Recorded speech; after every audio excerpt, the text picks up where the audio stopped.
2027 a tady vidíte, že i Mlok se na něj už velmi těší a velmi připravuje z Moravského krasu až do metropole Moravy, do Brna.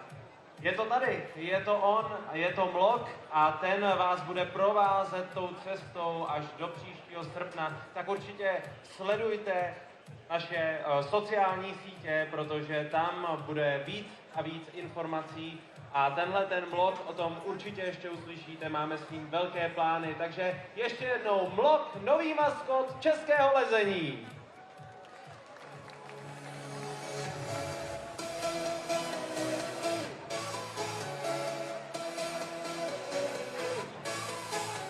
Tak jo, blíží se nám semifinále. Atmosféra.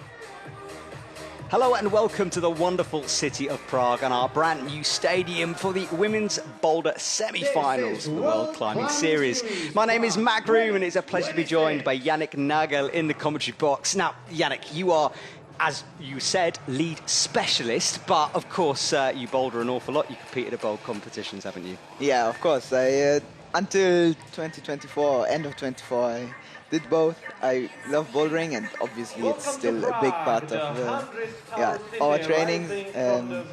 So I hope my insights will hold up, but I'm pretty certain. Yannick, you absolutely will do. And if you haven't seen Yannick, there's a feature from the Bali World Cup last year on the World Climbing Club where we look at your diabetes, how you deal with that, and it's a really interesting look at you. So if you want more information about Yannick, go check that out. Now, this is the Eurohold overall ranking for 2026. This is the title that continues all year, and Ocean Mackenzie leading the way over Erin Lees and Melody Sikikawa, and then Oriane Berton after that. All of them are into today's semi-final.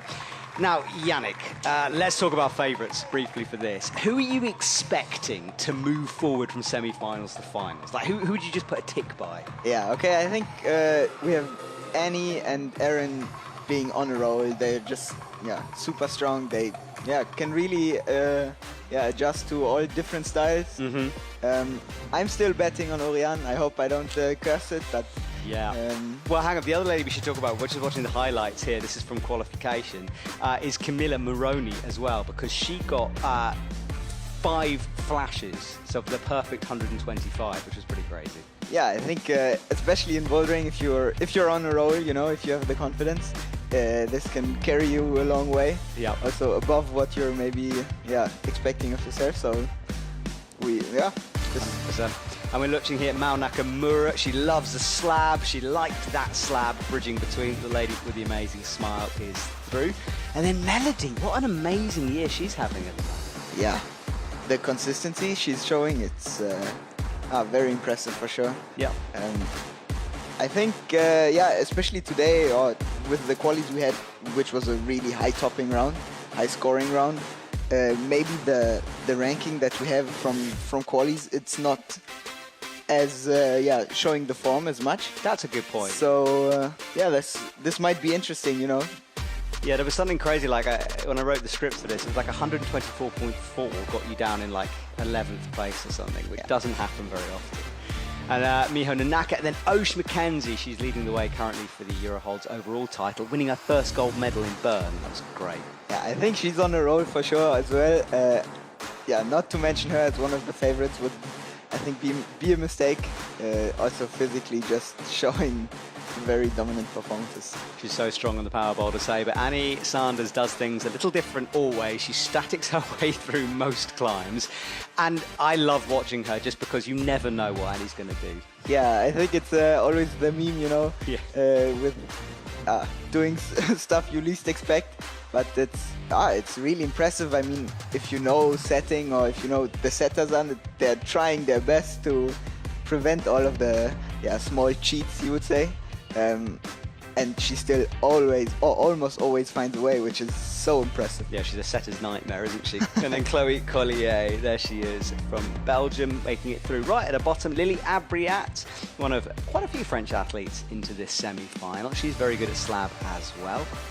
I saw that on Instagram. She has an amazing new campaign actually on Instagram with like a clothing brand, which was awesome. So it's good to see her sort of branching out. Yeah. And then this is Georgia Tessio, her teammate Camilla Moroni. As we said, 5 flashes in semis. It'd be interesting if she continues that. I'm still waiting for the perfect competition, you know, no fools. Has there ever been a perfect competition? It's come close a few times. I was going to say Janja might have... Yeah, and the thing is, the old system is different from this 100, but I want to see the maximum points one day. Right, this is our stadium. Now, in the background, you can see a tennis arena with a giant wall in the middle. That's the new EP wall. It'll be used for the World Champs, and that will be in action tomorrow for the lead semi-finals and finals. We're looking at the start list now. And Yannick, we should say, we're not seeing you in semis tomorrow, are we? No, sadly not. I'm having kind of a drought, you know. But I will be back in Innsbruck and stronger and confident for sure. You're going to crush it, I know that. And you had such a good season last year, so I can't wait to see you back. Yeah, we'll build up on that. All right, well, the athletes are just behind that wall where the isolation and warm-up area is. And the first athlete out will be Chloe Collier from Belgium. There's our crowd, and that's, if you haven't seen the finals, we're going to do some spoilers. So spoiler alert, everyone, if you're not watching. But actually, let's not spoil it. Let's not spoil it. We won't say who won last night. Yeah, if you have nothing to do between women's semi-finals and women's finals, you know what to do. Watch yesterday's final. Exactly, go check it out. But the men are watching as well. And Serato, we just saw, was competing in the finals last night. He'll repeat in semis for lead tomorrow. Okay, Chloe Collier runs onto the mats, onto boulder number 1. And Yannick, we both looked at this boulder and thought it looks doable, which is always a dangerous assumption to have, but didn't look too bad here. Yeah, I mean, obviously the volumes can be a little less positive than you expect them to be, and positions harder, but I think it's a very, maybe even standard movement that all of the athletes have done a lot of times and know what to expect. But looking at it now on the screen, it looks further than yes, you're right. I imagine. Yeah, when we were standing underneath it didn't look too bad. Now that right volume that she's standing on, you pointed it out, it's sort of been shaved. It's been sandpapered down, so there's less friction than there would be normally. Yeah, I'm not sure if they sandpapered it down or if it's just been used in qualies or whatever, but it's not no texture, but it's a weird friction for sure. Yeah. And yeah. So you're talking about the one where her right foot's landing now? Yes. Yeah. It's not super steep, so you have to put a lot of pressure, bring down the heel, which is an additional quite coordinative thing to do when you're reaching for the right. Yeah, so Chloe tries to get to grips with this. I think that tape on her knee, by the way, she had a very bad scrape in Bern, I think it was, really messed up her legs, and she's had them heavily taped up ever since, and I think that's the last remnants of that, so now she's in. Yeah, she got a lot more height, also using the left, which, with the left hand on top, I think this stabilizes the position a lot. Yeah. You can see the bruise in her right leg. That's part of that scrape she had, so hopefully she's healing up now. So second coordination style move. Oh. Now the hold she's going to before the top, I thought it was in cut. We went around the corner and it's not in any way in cut, is it? No, definitely not. I'm pretty sure that you need to use the left, like you need to go for the top as well, just to stabilize the position. Also going away from the zone, I think we've seen it a lot of times, especially like, in most of the jumping coordinations, that it's hard to know if you go both hands, jumping from it with both hands, or just taking one, because the position of your shoulder and also opens up your hips to get a little more momentum to the left. Yeah, I entirely agree with you. It's tricky, that one, isn't it? And these coordination moves, they can sometimes be quite hard to see because they're quite subtle movements often, little shifts in position. So Chloe will go again. She's got the zone now, so it'll be 10 points minus 0.1 for every failed attempt to that zone. Looks super nice now, the move to the zone, or yeah. If she has it figured out, I think it's easy to execute again. Yeah, it's certainly not the hardest jump we've ever seen, but this is tricky, and that's the general idea, right? Yeah, I think this is what the setters intended. Maybe if you're not getting enough momentum to the side just from jumping from the zone, you can go for a double first on the one and generate a little more to go into, and also pull yourself a little into the wall. I mean, the hold is bad, it's very bad, the first one, but it has a small, I wouldn't say jib on it, or it's not a jib, but you can pull yourself a little into the wall for sure. Yeah, so let's see if she can make some adjustments here, because she's got the first move locked in, it looks like. And I think she'd be disappointed not to get it, having had a hand on the top twice. That first move, lovely and flowing out. Matches the 10.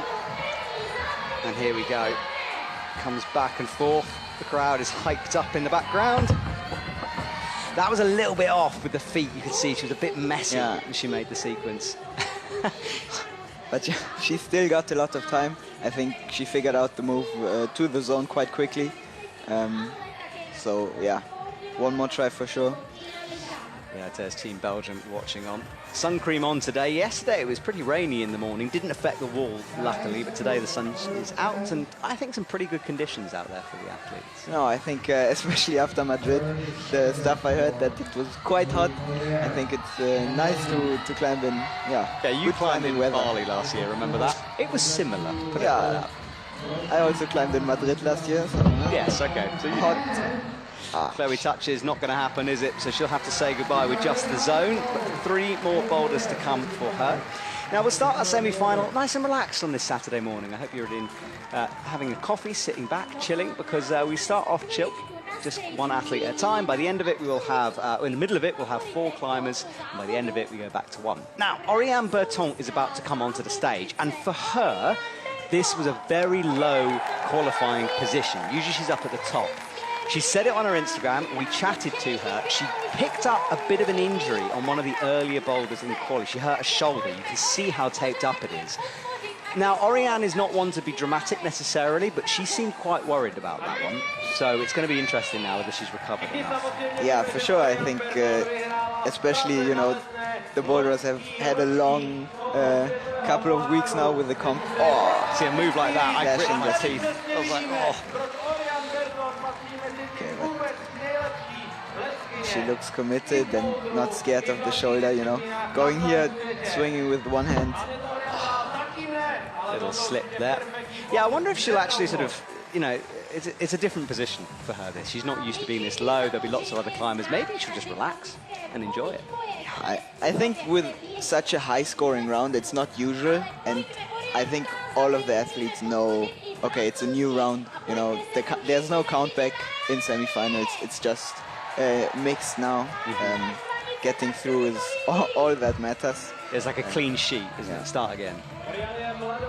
So Oriane didn't quite have the foot sequence that first time. This is what I'm talking about on the 10, you know. She opted for the just one hand on the hold instead of the 2 that she's jumping from. Yeah, leaving a little more room for the hips to get into the wall and into the position. It's a fair choice with the injured shoulder, but we will see if she goes for it again. Yeah, as you said, she's being brave with it. There's no sense yet of her protecting it in any way, which is a good sign, you know. Although athletes do have this mentality where once they're on the mats, they don't really care about personal safety, so who knows. Yeah. So Oriane will go again here. She's rapid-fired it at the moment. A couple of deep breaths from her. Here we go, loving the French nail varnish, polish, paint, whatever it is. She's making the first move look very easy. Going again for the one hand. Oh, I thought she was kind of making, oh, now she stretches that shoulder, and yes. See, this is the thing. I mean, when I chatted to her, as I said, like Oriane is, you know, very incredibly brave about certain things, and she did look worried when she was talking to me about it. So it's going to be interesting. You can see that shoulder just at the last minute kind of pinging. Yeah. Straight away she grabs it. And you can do, I mean, I've done little labrum tears myself on my shoulder, and it's such a niggly little injury. It doesn't totally affect you, but it's just certain movements get you. And I wonder if she's going to, yeah, oh, she's still committing to this right arm. Oh, she's got it done though. But has it cost her in terms of that shoulder? Yeah, exactly that. It seems to have exacerbated it, so we'll have to find out. But this is important of, I think the coordination ones are the most important, or the most dangerous for the shoulder. I think she will have been a little worried about it. The next, yeah, more slabby boulders might not be so intense on it. Good point there, Yannick. Yeah, you kind of get it out of the way, don't you, early on? Sure. All right, well, job done for Oriane for now. We'll have to wait and see whether it's cost her a little too much in terms of the injury. You can see that shoulder going backwards, can't you? Oh. But here you can really see what, yeah, she did different to Chloe. She got a little bit more momentum into the wall, getting her into the final position to stabilize it, while Chloe was never really getting the second to last hold, to generate a little more. All right, well, Oriane waves, grimaces, and that says it all, really. So she's up against it. She will climb in a couple of minutes on boulder number 2. Do we see boulder number 2 at this stage? Yeah. Yes, right. So boulder number 2, it was described to me by the setters as the invisible boulder, and you'll find out why in a minute. But the scoreboard on the right-hand side, Oriane leads the way, 24.7. A few failed attempts to get to the 25. You get 25 points. If you flash it, do it first time. That's the maximum score. And therefore, the top points. So Chloe Collier a bit behind with 9.8. So we're just counting down the clock here, 30 seconds left in the round. And Yannick, we're not going to spoil it, but we are going to talk about the finals, because your teammate in finals, you said you got a sore throat from screaming so loud last night. Yeah, the voice is not quite back yet. Super cool for us to see. You know, Lucas has been getting stronger and stronger every year, and this was just a waiting game. You know, it's just a matter of time. For sure. And I hope he enjoyed, or I know he enjoyed it a lot. Did you see him afterwards? Or? Yeah, we went for a big team dinner, for sure. A little bit celebrating, even in between the comps. It's very important. It's got to be done, right? All right, next athlete out then. Selma will come on for Team France, and Chloe Collier starts the invisible boulder. Now, it's called invisible because after the first volumes, the jibs become teeny tiny. In fact, on my Instagram right now, there's a story with Yannick's little finger on it, just showing how small they are. You can just see one on the screen. You can see a few there. But you were talking about stiff shoes being important. Yeah, I think we saw on a lot of slabs, or it's more common on the slabs nowadays, that you have volumes as well as small jibs. So you have to find a combination between smearing and standing on the super small jibs with stiffer shoes. But here, all of the footholds are super tiny. So I think you can opt for just a stiff shoe without having to compromise on a different move. Well, she's starting into the crimps, tiny little jibs there. Meanwhile, Selma straight into the 10, so that'll be the maximum 10 for her. No, I think she dropped the first move once, but still, I think, a lot of time now. Collier drops off the invisible boulder. It's funny, like, she's climbing invisible holds and you fall off invisible holds. It's all a bit weird. Yeah, I think, for this one, it's all about figuring out, okay, what do I really want to do? And I don't know about you, when I'm climbing on holds that small, it's fairly painful for the toes. It hurts your fingers a bit. It's not something you necessarily want to try lots of different beta. You kind of want to fiddle it out, suffer for a little bit and get it done. Yeah, I think as soon as you pull on and you have the first one, you just want to commit and push through. You have really in the back of your mind, okay, I do not want to go on it again. Yeah, exactly. You're like, okay, I've done it, never again kind of a feeling. So she will want to get it quickly. Selma flowing up into the 10 now. Good work from her. She's also trying to figure out with the position she wants to go jumping from. Also creating a totally different movement now. Close.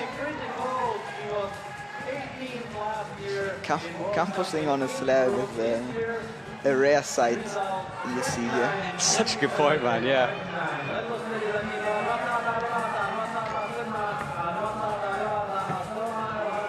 I can also see on the jibs that they're holding with the hands, they're quite in cut, but as you only get just the tiny tips of your fingers on it.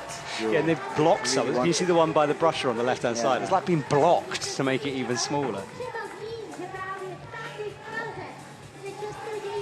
Yeah, we see Selma. I think she did the entire season now. She was quite consistent, always just 1 or 2 spots out of the semi-finals. I think she will really want to show what she's capable of here. Well, she has some strapping on her shoulder too, but on the left one compared to Oriane's right. An interesting swing here, very different swing position than we've seen. Yeah, the way she's creating momentum is very different, but the position she wants to go in is also skipping, just going straight with the right foot on the first volume and left foot on the other one. Ooh, Chloe making little improvements here, but still not on the 10.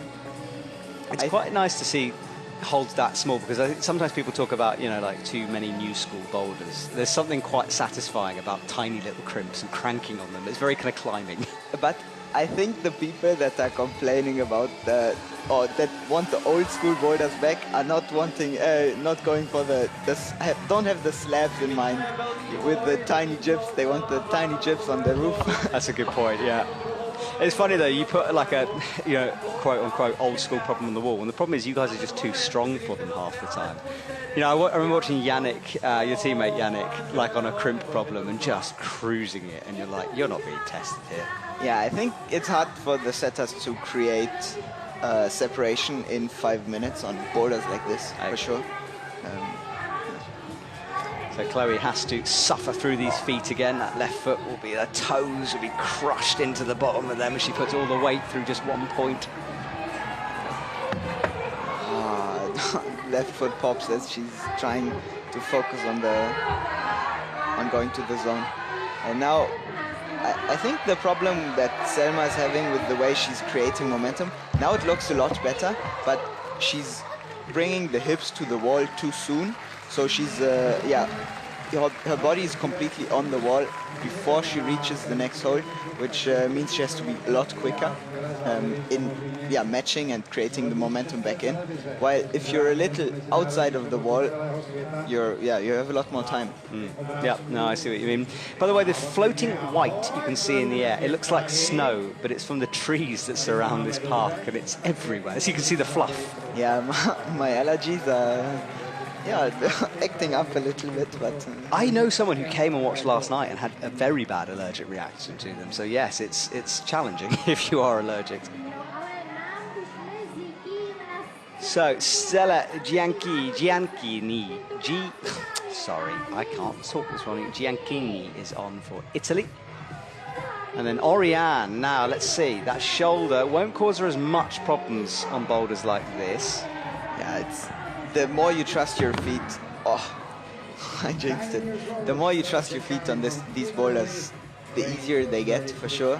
But it's still a walk on a razor blade, you know. That's a good way to describe it, Yannick. Yeah, that's exactly what it is. Walking on razor blades. Love it. Oriane takes a breath again. Stella had a great performance on the last one in Madrid. I think 11th place. It's quite a big success for her already. And making semis straight again. Oriane's into the zone then. Yeah, 11th for Stella, which is a good performance. She was 39th in Kirchhoff as well, so that's a big improvement for this lady here. Into the 10 again. Now Oriane is a move away. One last walk on razor blades then, and a press up towards the 25. She gets set, right hand, that's going to hurt the shoulder. She's in though. Very controlled, not standing up quickly as I expected, but going slow. very smart. I wish she'd stop raising her arms like that to celebrate. Just like the shoulder, Oriane. No, I think now she's in the flow. It's for bouldering. It's super important to keep on momentum like this. Yeah. Stella launches over, not quite getting it that time. Yeah, she's also struggling with creating the momentum into the next on the left. Yeah, she's one of the... it's good to see Team Italy bringing lots of climbers through. We're kind of used to some of the stars, and it's nice to see some new faces here. And that is the slopey hold we were talking about, the one we looked at, realised it wasn't in cut. That's what you have to sort of find the right and then palm off it.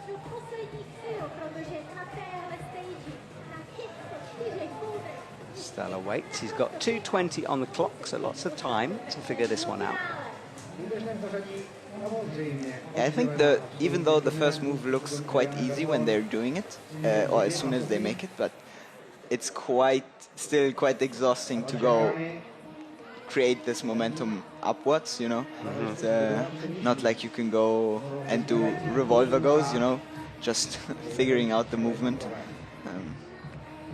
I agree. It's certainly harder than they're making it look. You know, just grabbing that, hauling your body back into the wall is quite powerful for the shoulders. Let's have another look at this then. This is our top-down shot. It's also going... now for the feet, we saw for the first time that she's not opting to go straight with the right. She's going left, matching, and then going left again to the next volume. It looked quite well. You know, she was quick with the feet. Yeah, still not sure if it's enough momentum to go to the left now. Yeah, she maybe needs to think about changing it up here. She's got 1:17 left on the clock, so starting to tick down that time. Second semis in a row, so she'll be starting to sort of build that confidence and feel like she understands the process of the semi-finals. I'm not really sure how people see it now with Oriane. You know, if you have someone topping the boulder before you, or as well as topping the boulder next to you, it raises a little bit the pressure, you know. You're expecting to also go for tops. Maybe they see Oriane as, you know, still a benchmark for finals, so it's not as much pressure, but... Yeah, I know what you mean. Usually it plays in your head, doesn't it, when you see someone and you're like, oh, I should have done that, or I should be able to do that. Yeah. But as you say, maybe different because it's Oriane and she had just one of those qualifying runs.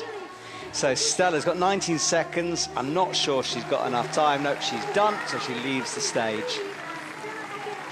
In the zone, though, important to keep in touch with everyone else at the moment. Let's see a replay of Oriane then. So right shoulder up. Little flick of the foot to put the foot back onto the 10. Good work from her, and that's 2 out of 2 for Oriane.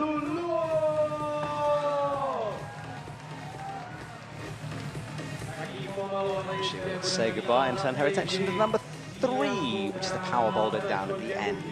Laura Gilou comes on. It's good to have this lady back. She was pretty injured last year with a shoulder. You can see the shoulder taped up, and struggled with it throughout last season. She sort of transitioned a bit more into lead, and then interestingly the other day, I think having made the semi-final here, she was registered for lead qualies, decided not to do that, and I presume just focusing her attention on boulder. Yeah, we see it on a lot of athletes, I think, now, that this season it's all about figuring out, okay, what discipline do I really want to do, and seeing how much can I combine it. Yeah, no, agreed. Wow, Selma doing a quick progress on number 2. I'm not sure if she got to the 10, but yeah, according to that score, she hasn't been awarded it yet. If the grey box, for you watching at home, if the box has a line through it, it means you have no score currently, so it's greyed out, just 9.9. You can see Oriane's 49.6. That's 2 tops for her. Chloe also making her way up on the power one. Also getting the talk. We were not really sure watching the boulders now. On the right side of the screen. Oh. Yeah, so that's on the steepest part of our wall here in Prague, on the far right-hand side. Laura Gilou back into this position again. She struggled to get it, gets it this time, and immediately jumps up to the next zone. Right, time to run to the left. Gets herself set. There's the flick, not quite enough. Yeah, a little bit hesitant, and then also, yeah, I think not catching the feet on the right parts of the volume makes it a lot harder. I think Chloe here in more of a comfort zone on the power boulder. The left hand, it's just no text. I think we were a little bit... the starting position. Yes. Yes. Yeah, on the left-hand side, it's, as you say, I hope we might be able to get a shot of it.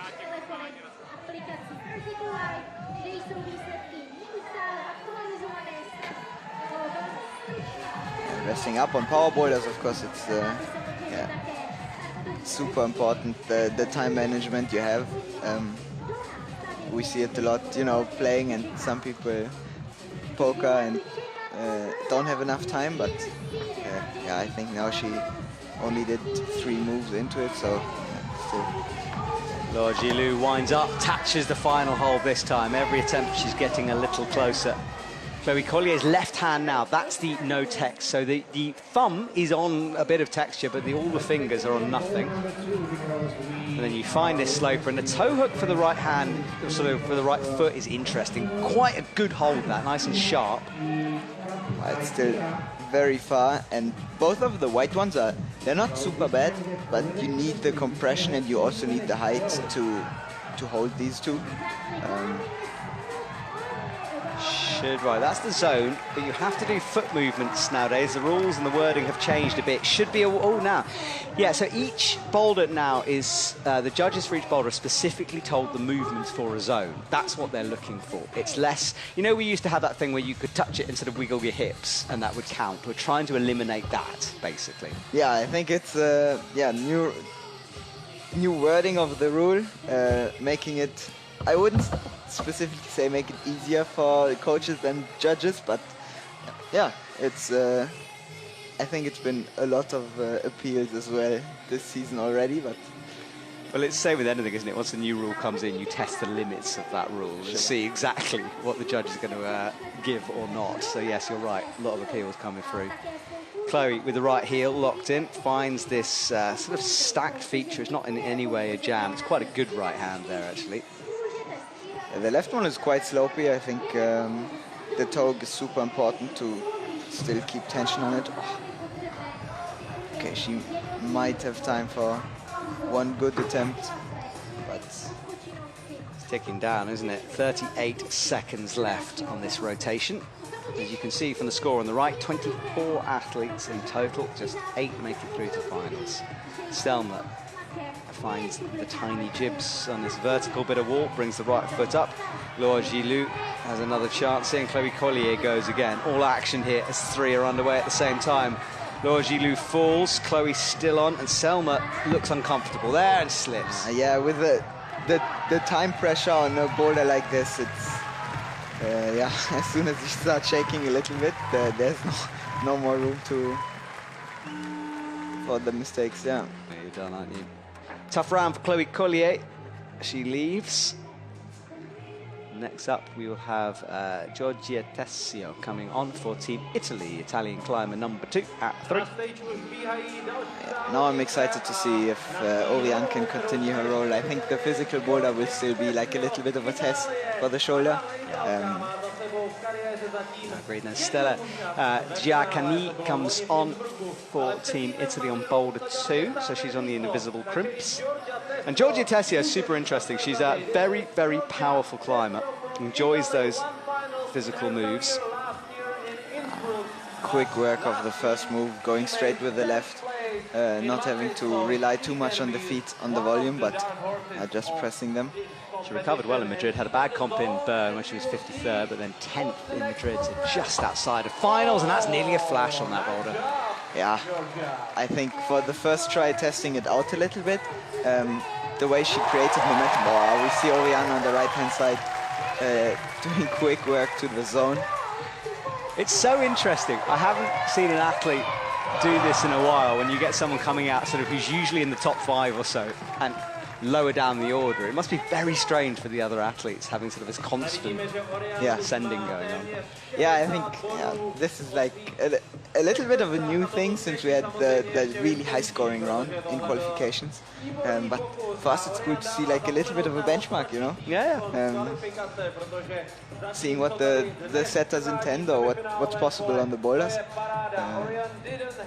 It looks like she's bounced back. You know, she was holding her shoulder after that first boulder, which, as we discussed, is a very shouldery climb, that coordination here. But it doesn't seem to have injured it anymore at the moment, or she's just been very tough. I think adrenaline does a lot of work as well, but yeah, she looked quite, I wouldn't say, she wanted to be done with the boulder quickly. Missed the right foot on the volume. I think also, not super certain what she wants to do with the momentum.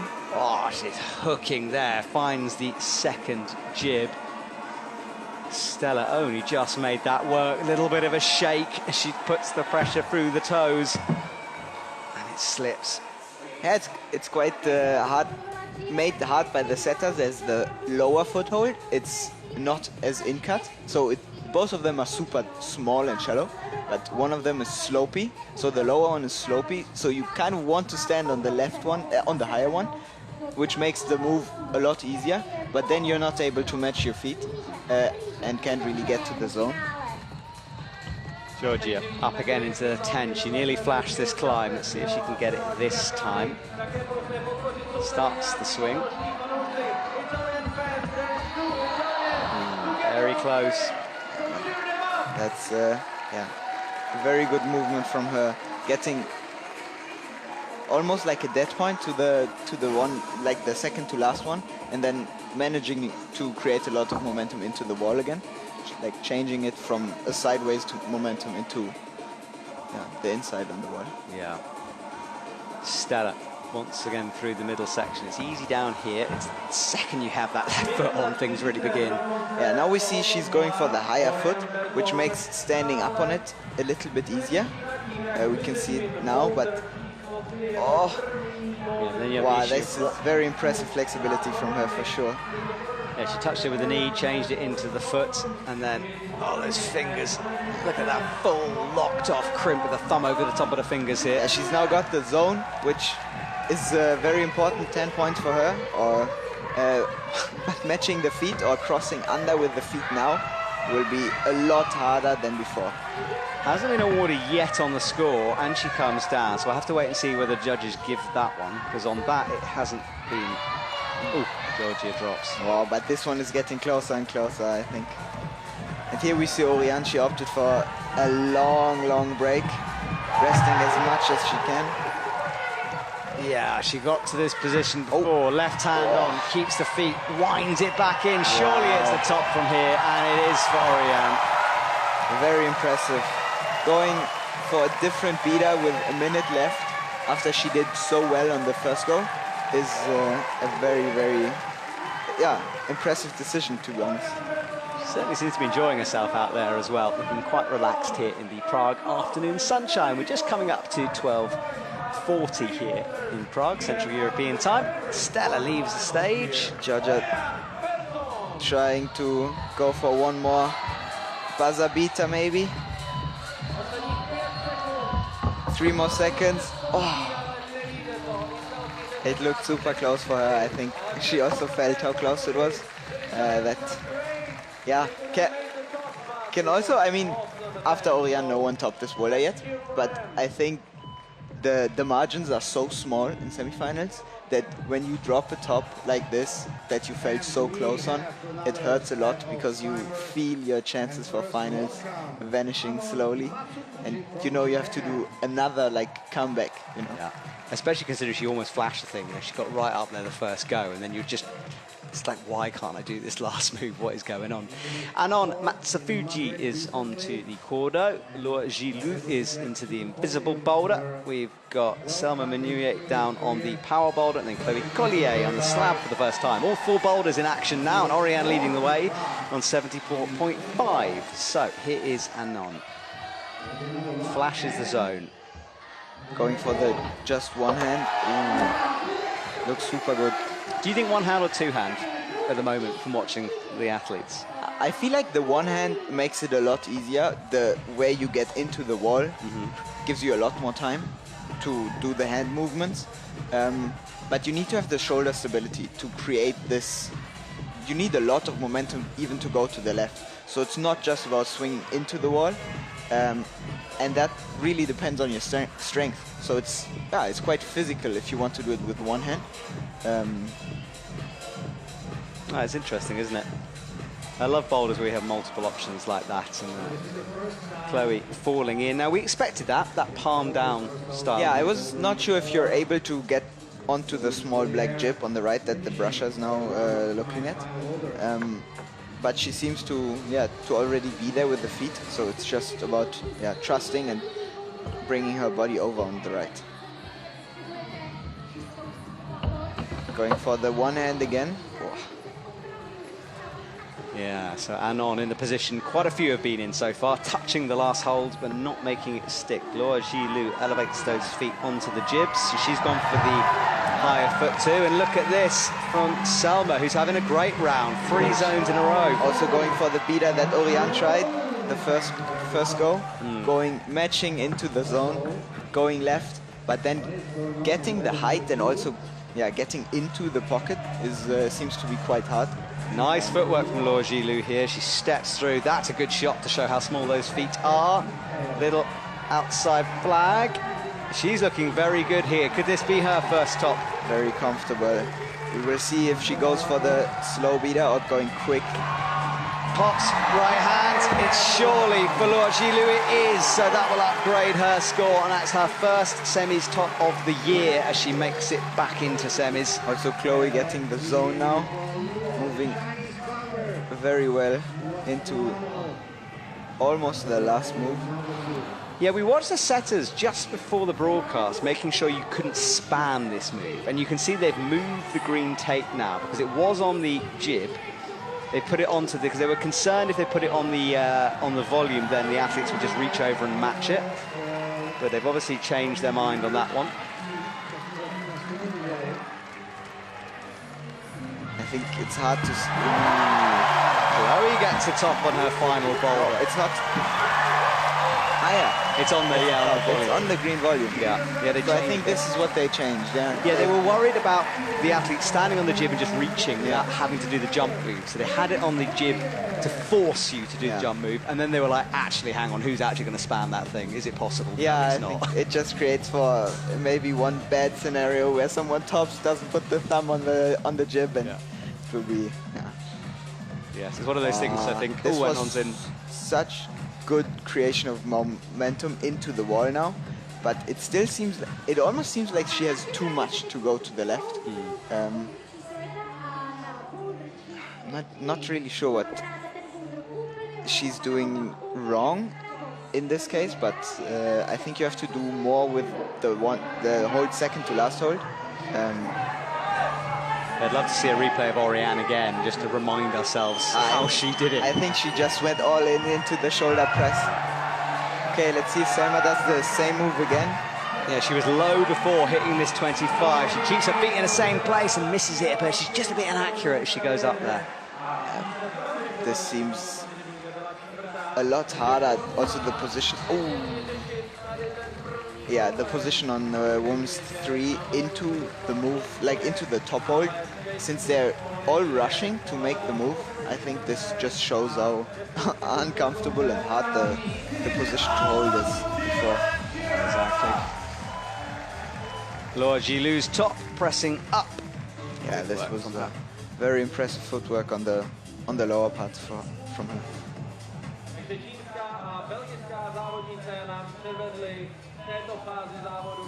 All right, next rotation, Chloe Collier finished things off on a high note as she gets that.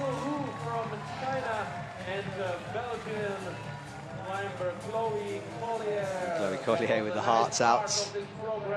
Yeah, I think topping in the beginning of your round just gives you a really nice feeling in the round for sure, and changes a lot the way you approach the boulders. But just finishing off the semi-final with the top,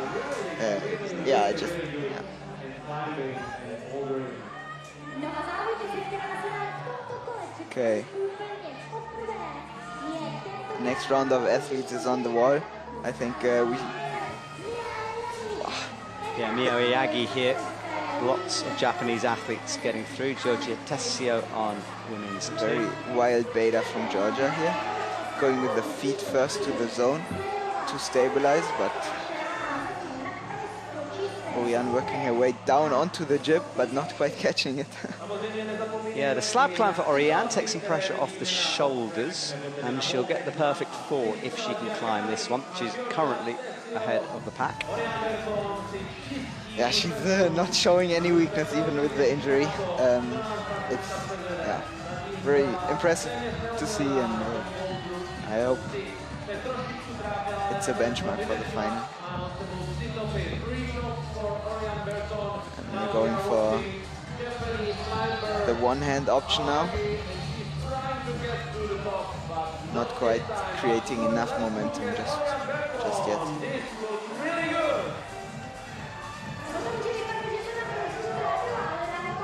Slowly working her way up.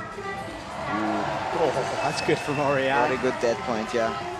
Now, flat, foot flat on the surface, heel down. As much rubber as possible on that. Exactly, you want to stand outside of the volume to have enough room to lay on the wall, and then bring down your heel, smearing as much as possible. Also opting for the heel on the 10 to bring over the hips. Onto brush, little shake of her head, not quite getting to grips with that sequence yet. Yeah, she seems to be struggling with the volume, the last volume, and the blue thumb on it. Chloe was really pressing this one. Stella on the far right has had a long rest. She's going to pull back on. Remember that left hand on the no texture. Mio Iyagi on your main screen will start this swing. Let's see if she does it.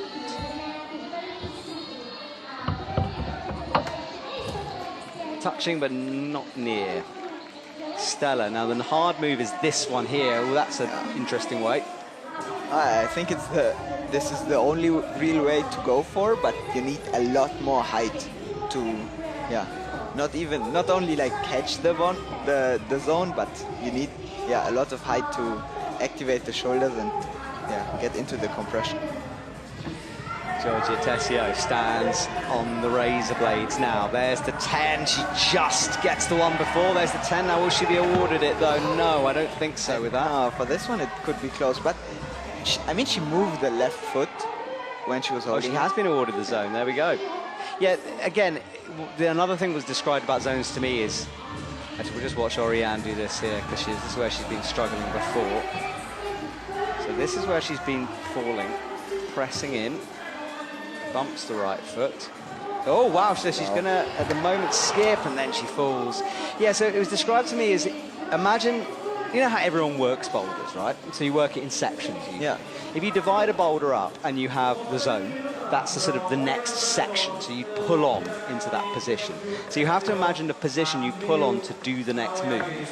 And that's where the judges are looking for you to be positioned to award, if that makes sense. That's one way of describing it. Georgia Tessio back on the jib sit. Yeah, I think this is now what we were talking about before. This is a boulder you just have to want and commit and not want to go again on it. Oh. Yeah, forget the pain in your toes, forget the pain in your fingers, shut it all out and try to get through it. Okay, Oriane having to rush a little bit now. She for sure has enough time. So she wants to get her left foot on, then bring the right hand to the jib. No, she's now not going to have enough time. So slipping down, it's not going to be the 4 for Oriane. Doesn't like finishing, not climbing a slab. 84.3, we're going to have to wait and see. That is a high score. This is a high score for sure. Also what we're seeing of the other woman now doing on the boulders. I think it was a very impressive round for the shoulder injury she's having, but might be a close one for finals. Yes, exactly. We've got some big names. Sarah McNeice, of course, the gold medalist from Madrid. Camilla Moroni on that Flash Fest, and then Miho Nake is our top 3. This was Oriane then, moments before the foot slipped, facing, look at that face. That's an awesome shot, tongue out in concentration. As close to the wall as possible, using the small crimps of the wall in just uneven parts of the wall. Yeah. So, Lucie Sarel is on, Lucille Sarel. She made her first finals the other day. Brilliant to see her breaking through. See if she can recreate that here. Yeah, she was not quite able to take the momentum into Madrid, but she bounced back very well and flashing the 10 now. Oh. We have mics on the wall, by the way. That's why these sounds are quite dramatic. It's not quite as bad as that. Laura Gilou, then, let's see what she can do. She's off the back of that send of Boulder 2. Misses the left hand that time. It looked a lot more comfortable into the position she's moving out of. So she was able to create quite good momentum, even though it's quite far. Yeah. Look at this from Selma. So she's into the position Oriane was in. Now, how's she going to do? Oriane was going upwards. Yeah, she's also crimping the thumb of the volume. Now matching, I think, going into the pinch. That foot is so bad, just a vertical foot using pure rubber and friction. It slips there, but she had the palm in to stop the fall. Yeah, I think it's just a couple of centimeters more that you need to bring your hip to the right. Oh, and non, sorry, on your Boulder 2, she gets the top as well. So Boulder 2 seemingly quite doable here. Yeah, and very quick work with 3 minutes left on the clock. I think this is a lot of good energy or important energy saved for boulder number 3, which is the power boulder. It's a good point, Yannick, because obviously the quicker you send the climb, the more time you have to rest, and that can be very important here. Laura Gilou is still a bit off on that one. She has a look down at those fingers.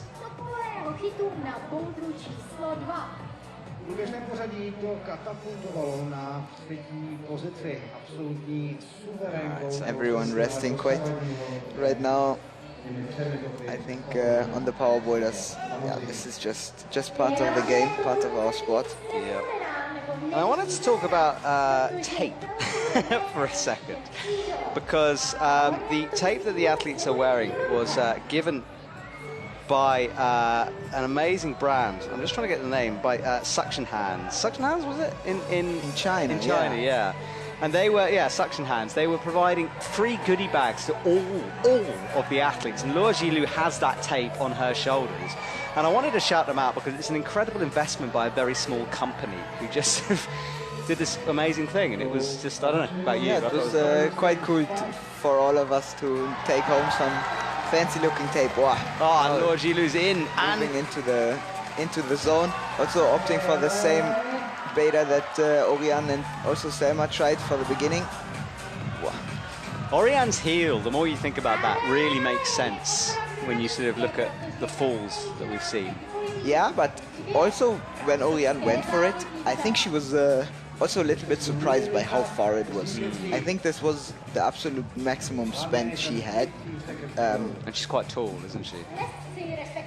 I wouldn't say quite tall, but she's got a massive the ape. ape index is important. Yeah, it's bigger than Alex Megos's ape index. Oh, really? Yeah, we did this footage in Paris before the Olympics, and it's wildly long from Oriane. So you're right, it's a very good point, Yannick. So I think this option is not possible for all of the athletes right now. Yeah, that is a really good point.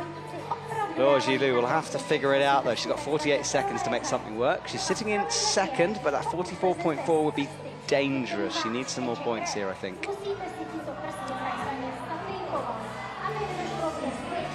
think so Selma getting the lower part quite dialed in, but not quite figuring out the top. You see. Good footwork to get in here. This is the sequence that's been catching her out, though. So Selma tries to rotate. That's interesting. So more toe than the flat of the foot. Yeah. And it's worked. It's going to have to be a buzzer beater if she can get it. 6 seconds. The time is clicking away. Is it going to be? Yes, it should be. So Selma with a buzzer beater. What a way to finish the semi-finals. Well, she needed points. She'd only got zones. That jumps her up to 54.2. she looks very happy with that one. Covered in chalk, battered and bruised as she leaves the stage. Very solid performance. Also, he has such quick work of the slab.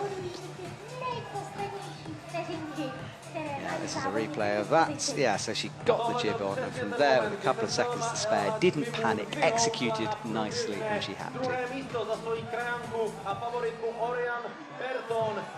Just finds it. Missing it a lot, but yeah, having enough time to readjust, fall on it.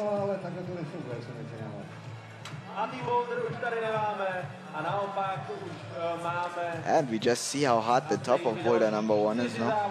I think all of the women right now are struggling. And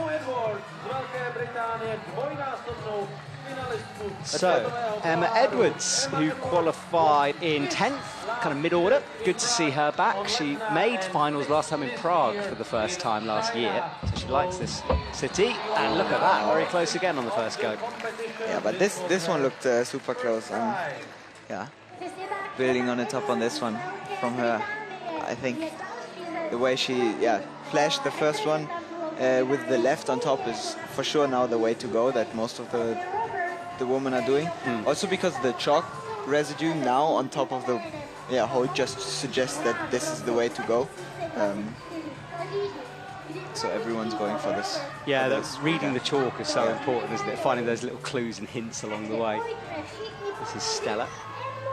Yeah, she's trying to go a little bit slow to the zone, taking the volumes.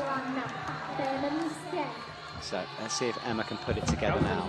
She was close the first time, she's close the second time too. Yeah, she's not hitting the feet quite right yet, so I think if she improves on that, she will have the position quite well and enough time to hold the shoulders.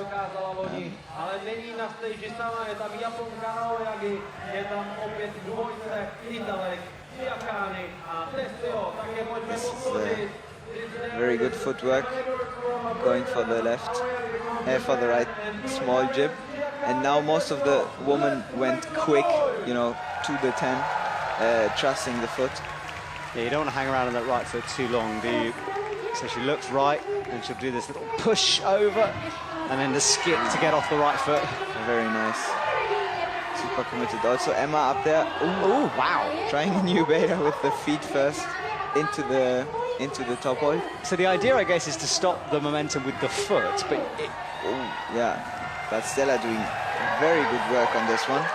So right foot on. It's a long way for her, though, this jump. We know it's doable. Chloe and Selma both completing this, and she's going to do the same. Wow. Go Stella. That will jump her up into 4th. And now also on women's 3, into the zone for the top. That was absolutely superb. Emma's done what quite a few athletes have done on this boulder, which is get annoyingly close and then not be able to finish it, but she, as I say it, she does. I'm glad she changed beta away from that foot. Yeah, pure commitment in this one. The one-hand method from the 10, skipping straight with the right on the first volume, left on the second, and then creating momentum into the shoulder top position. Super well executed. Yeah, when we talked about, I wonder what the small difference was. I do think it's just sort of trying harder on that move. It's just like lock the shoulders. Say, no? Yeah, exactly. But as in like, it's that just extra grunt on the hold on the shoulders that makes a difference. It seems. It's one of those fine margin power boulder ends. That makes sense. And pulls on. So Mia pulls on. She goes to the lower foot. She's standing quite well on it, actually. Yeah, that looks good, doesn't it? Yeah, with both feet standing in the middle, just sort of popped on the left, I think. Georgia was resting for quite a while. She's left it late, winding down the clock. Oh, wow. This is super impressive. That toe was very smart from her underneath. Smart, but super hard. Getting the toe and pressure onto the toe from position that she's in. I mean, we saw the other woman really trying hard and rushing to make the top move just because the position is super uncomfortable, and getting a toe into this and then moving out from it, keeping the tension is not so easy. I think it's not just a beta change, it's also pure will. Exactly that, because you have to have so much tension standing up with that toe, and you're pulling upwards, you're reaching high a lot. And then we saw Emma top out and Stella as well. So let's see it again. This is what we're talking about, the toe there. Yeah, because it's such a small movement, but there's so much involved in that movement as you come up. Yeah, and you're pulling yourself away from the top hold with the feet. So yeah, it's like contra movements on the both hands, but yeah, it just gives you a lot more time to catch into the pocket. Yeah. Luo Jilu finishes off her run. She had success on Boulder 2. Needs to find something, I think, if she wants to make finals here. And then Xiao Xian is on, and she did incredibly well in lead. And I was actually talking a lot about how she's, more of a specialist this year in terms of lead, but she is still doing Boulder comps as well. Yeah, that's for me also quite a surprising approach to the season. But I think... Sorry, and wow. just smashed Boulder number 4. That was super quick from her. Wow, she's having a really, really good round. 60 points after the first 3 boulders. Yeah, super quick work on boulder number 2 on the slab, and now this one. Whew, very impressive. Wow. She's off. Blink and you miss it kind of moment. Yeah, it's interesting, the specialization thing. I mean, you were saying, yeah. let's see it again. Replay. Yeah. I think this is... yeah, she's going for the same beat that everyone tried in the first round. And she just commits and gets quite enough height catching the top hold. Yeah, to put pressure on it, and then it's also about missing or not missing the pocket. Yeah, she was perfectly in it. Yeah, so this lady here, because you were saying you've specialised obviously since a couple of years ago, and Xiao Xian is one of those who used to be a lead climber, then became more of a boulderer because of the Olympics perhaps, and now it seems like she's still figuring out which one she wants to do. I'm pretty sure it's not figuring out which one she wants to do. I think it's pretty sure for her that she's the elite specialist in this. But then why do Boulder? Do you think she's just trying to, it's experience, like more power? Also, I think a power perspective and how comfortable you feel on hard moves. But she's good on Boulder as well. So and then you also have the part that it's maybe just fun to do the bouldering competitions as well. She skipped Bern and Madrid, obviously, but competitions like China, where you have 2 competitions, and then Prague, maybe Innsbruck, if you have the capacity and the strength to do both rounds, then it's, why not? Maybe this season. It's so interesting this year, everyone doing a slightly different approach to this, but look at this from her, tapping away at it. Luo Jilu starts her walk to the right, up the slab. A little nice toe hook she's got in here, and that allows her to almost fully take the hands off. But she'll want to drop into the jib. Careful, careful. Yep, there we go. Going super slow to the first volume before moving up to the 10. Wide-eyed as she tries to find the correct part of this hold. There's that jib up high and doesn't like the position that time. Yeah, the volumes have quite smaller holes for the bolts, so it's not as easy to cheat anymore. Everyone is like so used to searching for the bolts on the volumes, and not finding them. It's quite fun to see. Yes, Sophia Yokoyama was saying last night that she was watching that. It makes such a difference when you don't use a hole, when you miss it and you're not standing it and not using it for some reason. Luo Jilu is faster through that section now, a little bit more confident as she trusts the foot. I think for this one, it's nice to use the right to get yourself into a nice position to move out, but at some point you have to go for the 10. You have to commit. And it's you can still go for the dead point, just holding the 10, but I think the easiest way is to readjust the foot into the right volume. Xiao Xian, back and forth she goes. Skips over, slaps the left. So many people have done that boulder. That photo has been hit more times than any old on this wall at the moment. She did very good progress, I think, throughout her 5 minutes, but yeah, I think so many people are so heartbreakingly close on this one. And it plays a big role in the head, I think, because obviously it's not cool, not nice to start without the top into your round, or not with like a zero zone, but feeling so close to a top and then having to continue with your round, knowing, oh, what could have been, you know? I think it's quite hard to put this one behind you. Yeah, psychologically bounce back, yeah. And Laura Gilou left the stage there with a bit of a shake of her head. She's down in 5th, which I think might not be enough. So, Zelia Avazu, the lady from China who smashed her first comp. She was telling me how she couldn't believe she won it on a power boulder. She was like, I did a power boulder. No, that's quite an impressive season start from her, for sure. Really good. Also one of the athletes doing both still, lead and boulder here. So we've got appeals coming through, by the way, for Stella and for Selma for the zone on Boulder 2. Now, I'm not surprised about that, because it seemed a bit inconsistent, that zone. Sometimes it was awarded with a foot, sometimes it seemed not to be, and the appeals have started, which, as I say, not surprised, and we'll wait and see.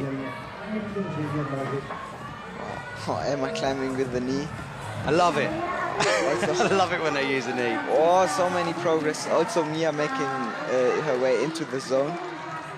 And I feel like this zone that she's holding now, like on Boulder 2, wow. It's a very high left foot there. Seems to be seems to be Japanese style, no? They do quite well on it now. Yeah, certainly in terms of the statistics of the round so far, yes. Zelia. That's even closer than we've seen. That was right there. Her first goal was already really good. She was not hitting the second volume with the left, far enough on the left, so she was kind of falling out. And also now I think she had the right momentum, she had the right position. She was just hitting the top ball, not on the like in-cut middle part. So yeah, just a small adjustment on the left and she will have the top. Miyoyagi, that was her quick send of that boulder. Nice method through, job done for her. Team Japan enjoying that one. Georgia Tessia then will finish things off. She's in 5th, 44.5. Chloe Collier is close to being pushed out of the finals place now. Her 34.7 is low down. Look at that, good work from her to get the zone. Very well committed into the 10 now, but slips. It's interesting Zelia's height on that boulder, because for Oriane and for Emma, I just noticed that they had the feet way more on the volume, whereas Zelia is almost kind of hovering above it.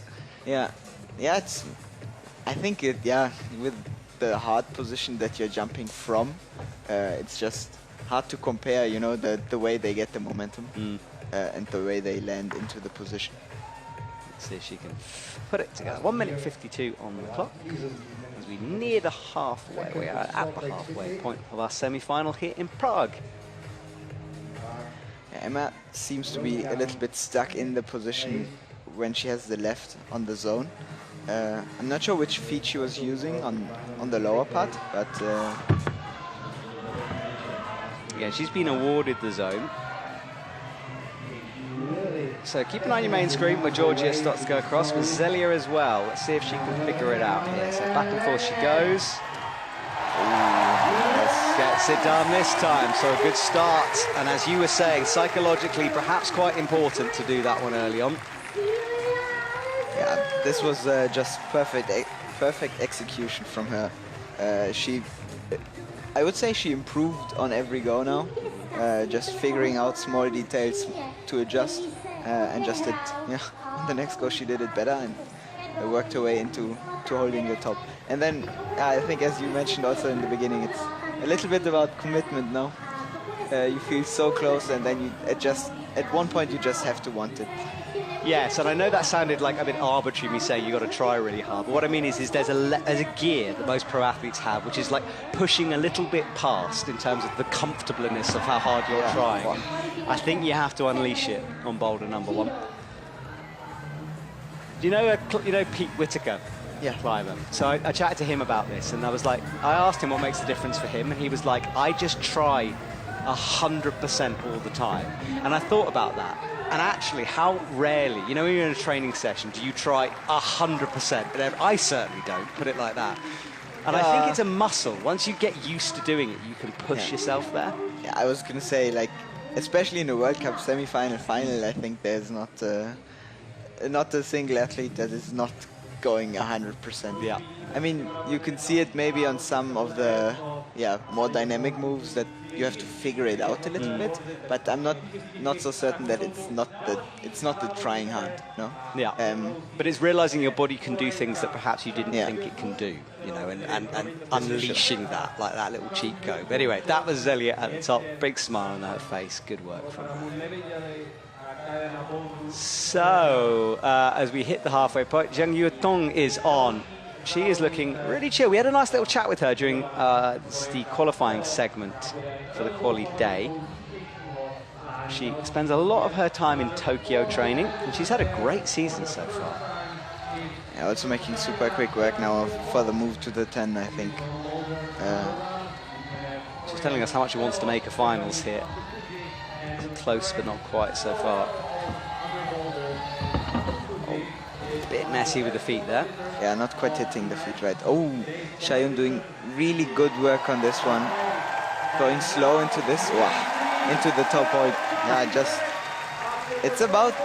I feel like it's about how comfortable you're feeling on the small feet. And how much you rely on how much you trust your feet. And then this is the way you can kind of position your body better and not having to pull too hard on the crimps. Yeah. Yeah, she's very good at those tiny little crimps, is that lady. We see it on head walls often from her. This might be, a good combination, no? Yeah, it's kind of like a head wall, that invisible boulder. When it's like the angle changes, it's more vertical, but the holes are teeny tiny. It's all about positioning your body perfectly underneath or on top of the feet, no? Yeah. Wow. So doing super good work now. Let's see what she does to go onto the 10, or like to sit onto the 10. She seems to be holding the pinch super well. Wow, she's having a round. Now catching for the top. Oh, great from her. What a round she's having as well. Yeah, she did not let the first boulder affect her. As I said, could be hard. She just went on a roll after boulder 2. And seems unstoppable. Also moving in front of Oriane by a couple of attempts, actually. Yes, good point. Very impressive. Yeah, that difference in attempts. I mean, we saw it last night. We won't give it away, but it was very close last night. And attempts make a big difference at the moment. Zhang Yuetong back into the 10 then.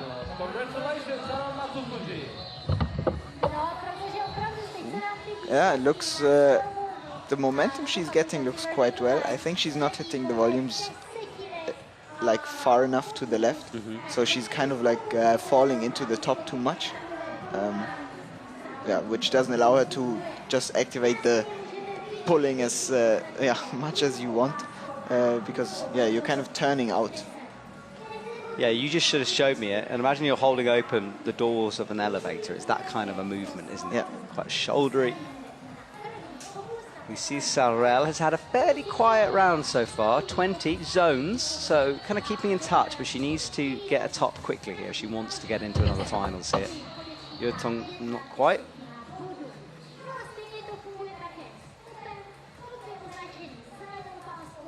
Yeah, the middle 2 boulders have been done, that's why they're not in action. And we have the finals at 7:30 this evening. Yeah, for the people doing both lead and boulder here, I feel like this is almost a world championship character, where you have first the quali rounds, now the semi-final rounds. Some of them are climbing tomorrow again. Yeah, just action-packed for sure. Yes, and it feels like a sort of getting ready for Innsbruck. You know, it's like it's like a double header. Yeah, I mean, I think Prague proved itself the last 2 years now. How cool it is, maybe. But yeah, and they get the world champs next year as well. That's not in Prague, the world champs. It's in Brno, which is like 2.5, 3 hours away. Brand new stadium, hasn't been built yet. okay. December, I've been told. That's when it gets finished. Very excited for this one. You see Sarel is working hard on the crimps, launches, misses. Yu Tongjiang goes over. No, not quite. Yeah, Lucille was not feeling the toe hook, I think, and the position, so she had to rush a little bit and was not really able to create this momentum and the height to get into the position. Small replay of very delicate, very good footwork. Look how comfortable she's standing on these feet. I was just about to use that word. It's like a different boulder. She's not crimping like 100% strength there, is she? Just trusting the feet. And lovely top, right pinch in, left up, very casual from her. Yeah, I feel like the top move is not super hard anymore when you're trusting your feet. But it might be hard if the time is running out. You want to be quick. You focus on the top, and your feet pop. Also on the top move now of boulder number 4, we saw the top being done by everyone that attempted it first try, but no one really caught the top hold. They all hit the volume on top and then kind of slid down. Zoe Petermans from GB, her first attempt, and the same as almost everyone. Zelia Avazu is doing very well. She moves through the zone here. This is her flash attempts. Mia Oyagi on boulder number 4, and then on the far right of your screen it's Emma Edwards on boulder 3. Also Zelia standing super comfortably on all of the feet. Into the, wow. Flash for Zelia, good work from her. Yeah, very quick top into the in boulder number 2, and now continuing the roll. She's doing well here, so setting herself up for the final 2 boulders, and already up to 5th with that one, 49.7. Here is Zoe, great to see her in the semi-finals. So here we go with a back and forth.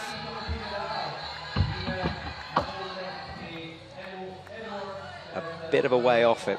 It's funny, with any other boulder, you'd be like, oh, they've touched the final hole, but we know now that touching that hold is just half the battle. It's holding the thing that's the trickiest part of that boulder.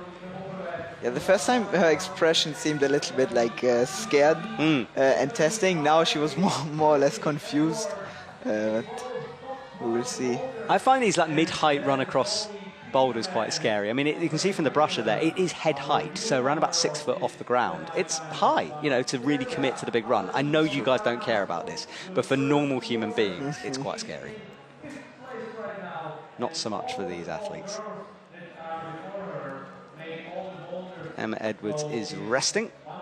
Mia Oyagi is thinking. And Zoe is gathering all of her determination now.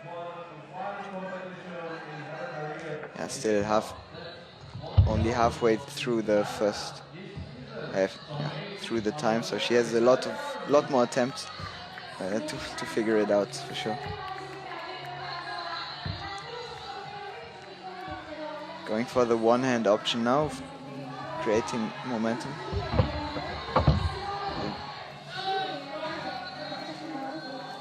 She got into the position quite okay, but the left foot was too far to the right on the volume. So when she went to the top, her foot was no longer standing on the volume, and then the position is, I think, not really holdable. Just without the feet, it's quite a hard position.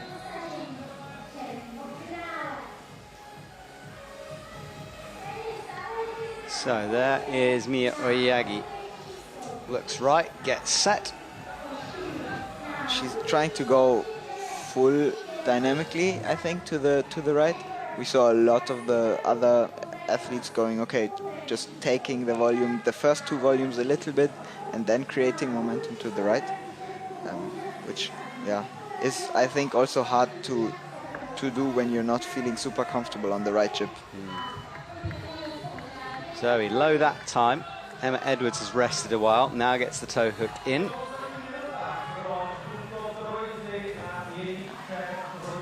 So here now with 50 seconds falling off the power boulder is not a lot of time to rest.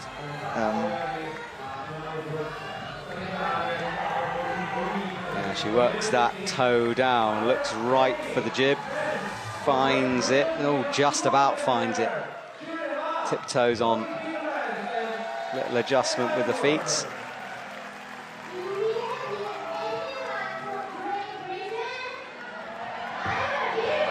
Misses the foot that time. Looking quite a way over. She's done. 17 seconds to go. Emma might have one last chance. Not now. This would have been an important zone for Mia for sure.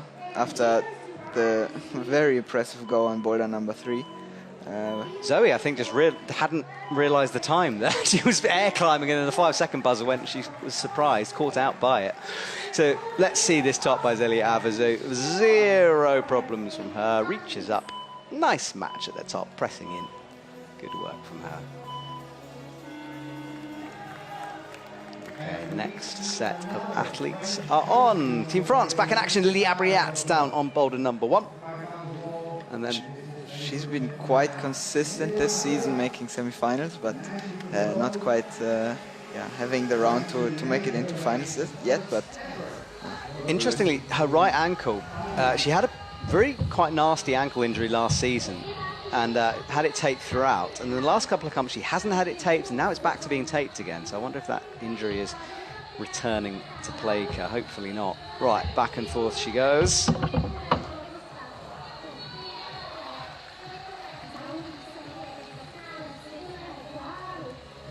Yutong making good moves to the jibs.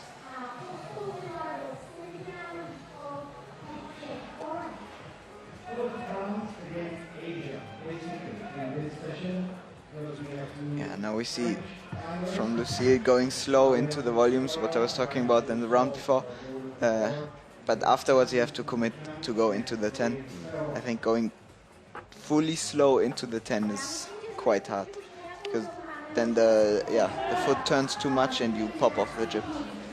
Now let's just talk about appeals briefly. I asked for some clarification on women's 2, which we can see Zhang Yuetong on right now, and it's complicated basically. I think what they will do is assess everything as the round continues. So do expect things to potentially change, especially the end of our competition. I'm not sure things will be resolved before we go off air, and it's to do with the, as we were talking about, the multiple foot positions. It seemed like there was a bit of inconsistency with when those zones were being given. And now also, about number 2, she was taking the high foot, which is the better one, but she's now kind of stuck in the position, you know. She has the zone in the hand. Not sure if she's even awarded the zone, but yeah, she can't really move away from it. Ooh, just about. We see Sarel, she's outside at the moment. Creeps the foot up and then rotates through, no, and then changes her mind. Liabriat falls from the top move again. Stamp on, oh yeah. Just misses. One too many movements, I think, of bad feet on that one. Xiao Xian is on the power boulder of 3. She walked up the crimps earlier on to move us up to 11th. Having both feet already on the jibs allows her to, change the position directly. Look at this from Zhang Yuetong. That thumb, so interesting, pressing upwards. You can see how bad her skin was actually in that shot as well. You can see how tiny the foothold now is. She takes a breath. Keep an eye on the top right of the screen as well. Xiao Xian might do it, and Zhang Yuetong does do it. First one going double and quick onto the top, but yeah, looked quite doable from her now. Very confident and calm. Yeah, job done for her. She leaves the stage, and that will help her score. factor moves are up to 10th. Lily also struggling with the top move now from Boulder number 1. As most of the women. Ooh. Huh? It also takes away some skin, that move as well, especially for the left hand. You're sliding down the sloper quite a lot. It's true. Ooh, very high foot here from Lucie Sarel. I've not quite figured out yet what the best option is to do with the left hand on top of the volume. If it's palm or thumb on the blue one, or even crimping the small blue jib. They all, kind of do different ways. But in the end, you have to really rely on the right foot to bring your body on top of the 10. Well, she twists through now. There is the right foot, finds the jib. Going for the top move. And also Shayun doing the move to the zone now. Good work. That's another top. Bit of relief. And look at Boulder 4 as well. Sorry, Boulder 3 as well. Double tops there in quick succession for both athletes. I hope we can see a replay of Boulder 3, because it's quite impressive to make the top move, especially it's quite fast catching into the pocket. Yeah, and Luo Jilu is pushed out of the top 8, so no finals for her, but great to see her back in a semi-finals.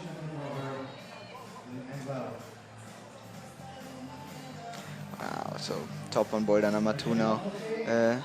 Very cool to see. Yeah, here the top move, I think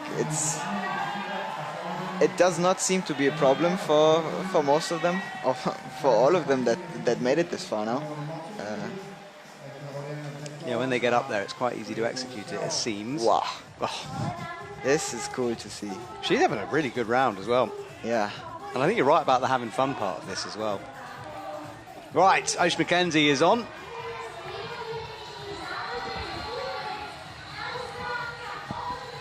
Qualified a little bit lower than she normally does here, but as we keep saying, incredibly high, slightly strange qualifying round. Look at this, a flash. Yeah. Wow, Osh McKenzie.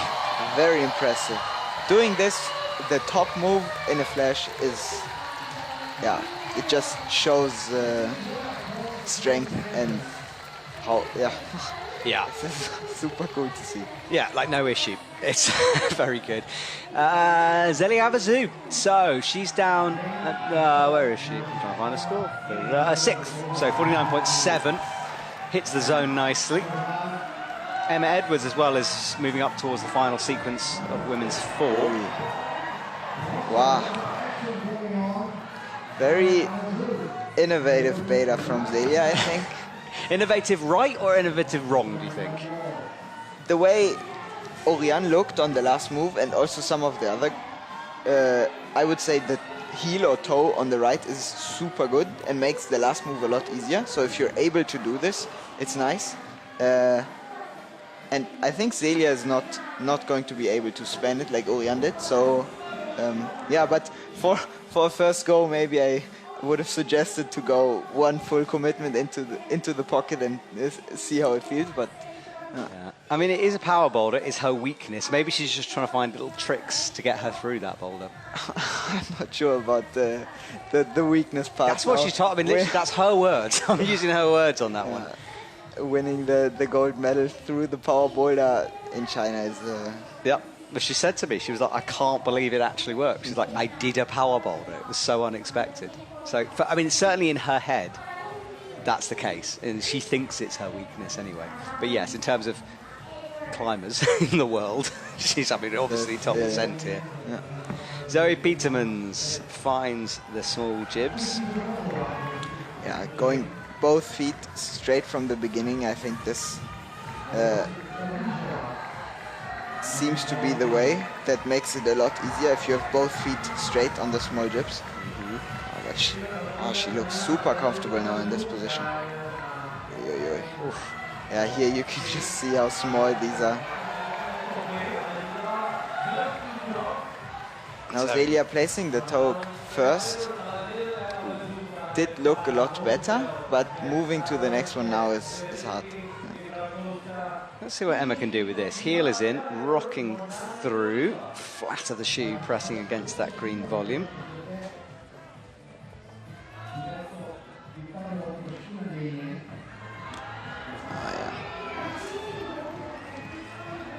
I like the way she's done that. It's tricky though, but now you're a bit blind on this jib. She's facing the other way, but has the toe in. Not many have dropped it from this move. Gets herself set. You can see the palm print from athletes before, and she does the same thing. Very cool to see.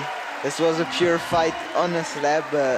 Yeah, after the 10, turning the knee to the left. I think, yeah, just trying to be as sticky as possible on the volume. Yeah, it's quite physical still. Yeah, Emma not just technical. Moves up to 4th position with that one, which means Mia Oyagi is in the danger zone now. You see Sarel not making a final. She's down in 9th. Very close on scores here. Lots of athletes in the high 50s. Yeah, on boulder number 2, you can see now all the women that went for the feet in the, like having both feet on the jibs already before moving to the zone. They had them placed very well and were able to move out of the position quite comfortably.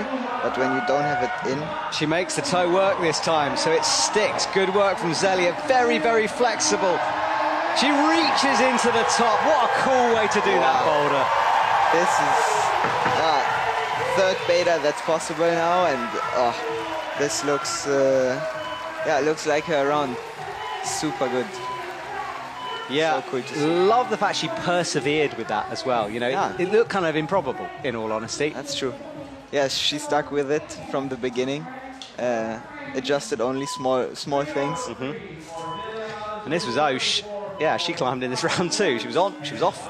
Flash for her. Good start to her competition. Yeah, I think her height might have made it a little bit easier for the top, holding the top, because she could keep the foot. Exactly, and that's kind of what I was saying about Zelia earlier on. She's way more stretched out than Osh was in that position. But this was Zelia's method through. Love that. So stretched out, good flexibility, reached through. Nice top. Very impressive tension on the toe there. Celebrating that moment up there. All right, well, the next set are on. Melody Sikakawa jumps through on the slab behind her. You can see Lily Abriat. Zhang Yuetong is on the power boulder, and then Xiao Sun is on the slab. Okay. Yeah, she had a lot of momentum now, but was not really getting the possibility to turn the momentum into the wall before the top. Yeah, we see what she does. And very good progress on number. She's just going to stretch this out. I think she's looking right though, to kick a foot up there. Gets it. Similar to Zelia Avazu, and it works for her. She figured that out in the moment there. I don't think she was going to do it, and then she looked right and was like, ooh, okay, maybe I try that. No, this was, it's often it can be a mistake, you know, changing your mind in the boulder or not being certain about it. But I think she was, quite comfortable in the position, or, was not sure how she was going to do the top, and then... I love it when you can watch the athletes' head movements, where they like, you know, follow the moves around. So Xion coming down. She's sitting in 6th at the moment. I think it's looking like you're going to need 3 tops at least here. Yeah, I mean, she's in a good position. I think attempt-wise, she still needs a little bit. She will still need the top, and even then it might be a close call. But still is very good round from her. 2 minutes 44 on the clock.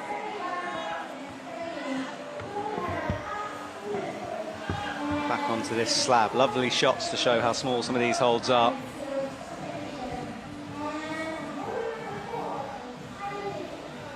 It's working out quite well, I think, from the top perspective. I mean, we still have a lot of people to go, but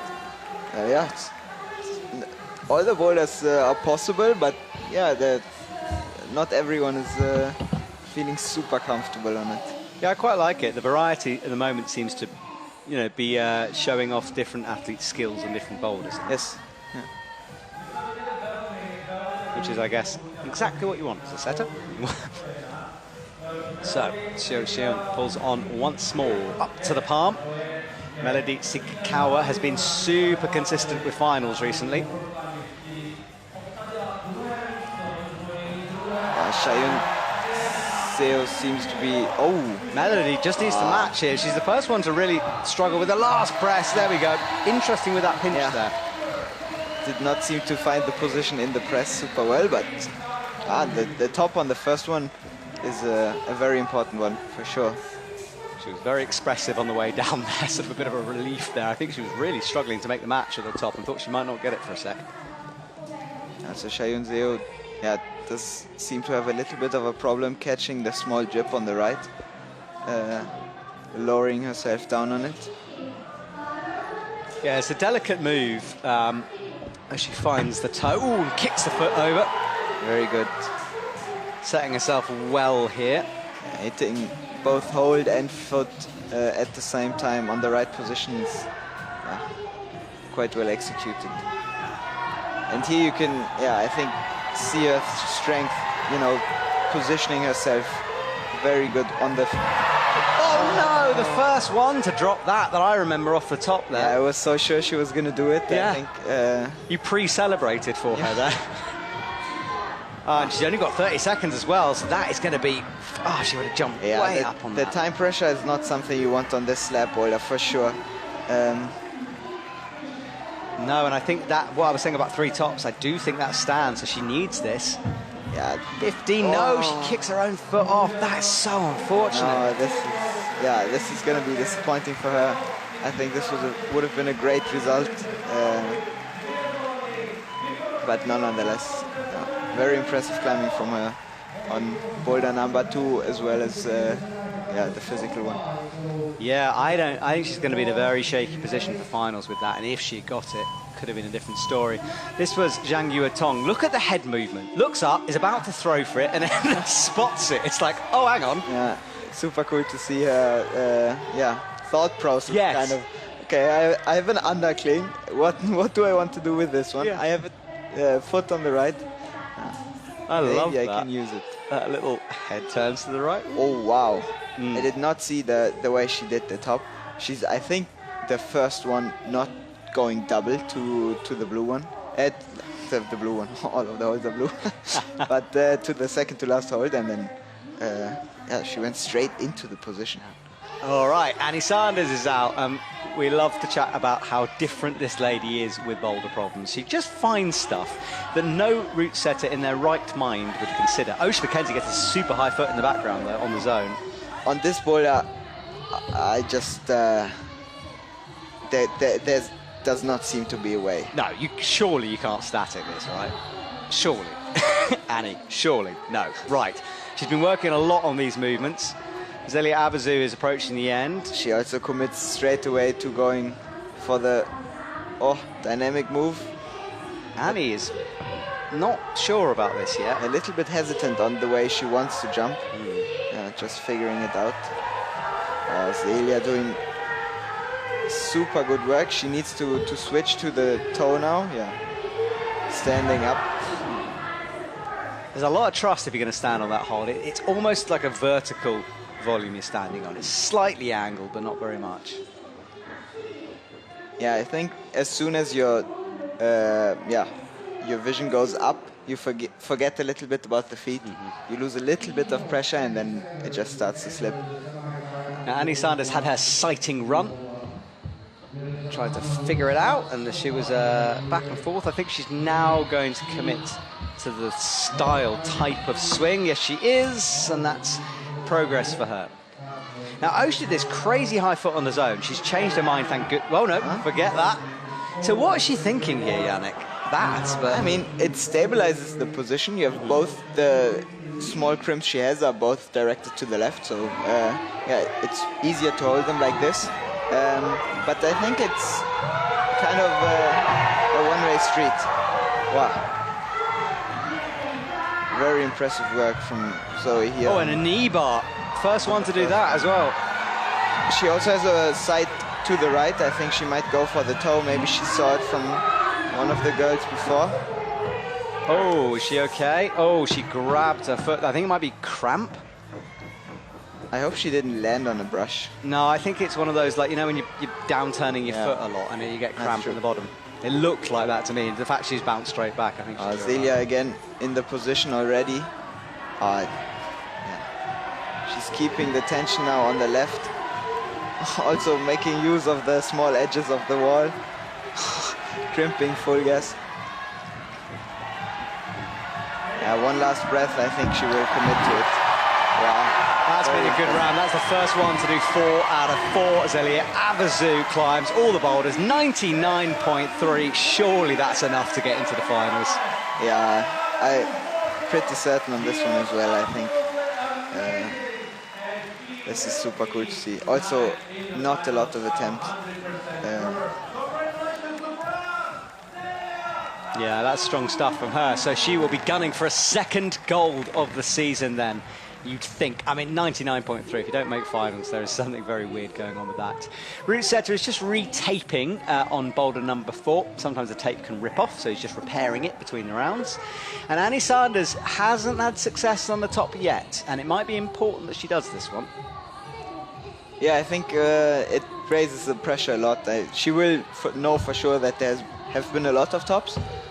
She can see it while she's on the wall. She can hear it back in isolation. So, but if I'm looking at the rest of the boulders, they're very much in her wheelhouse. You know, 2 slabby climbs, definitely. 1 power boulder.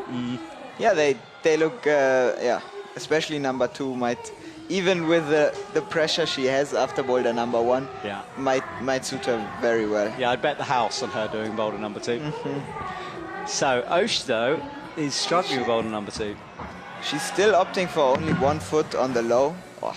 And just does not seem to be comfortable on it. And I'm not sure if but she has the zone on it at some point. So yeah. Yes, a reminder to everyone, there is a bit of a discussion going on about that zone on women's 2. Things are being monitored throughout the round here. So there's not been a decisive decision on some of the appeals that have come through yet. Very interesting footwork from Annie now on the top move, which looked quite promising actually for her, but not quite enough time. Zelia knows that was a very good round from her, about as perfect as you can get at this level of competition. All right, Ayala Karem comes on from Israel. She was competing in finals in Madrid. Great work from her to get in. She starts off on this cordo jump. Zhang Yuetong will finish things off on the slab.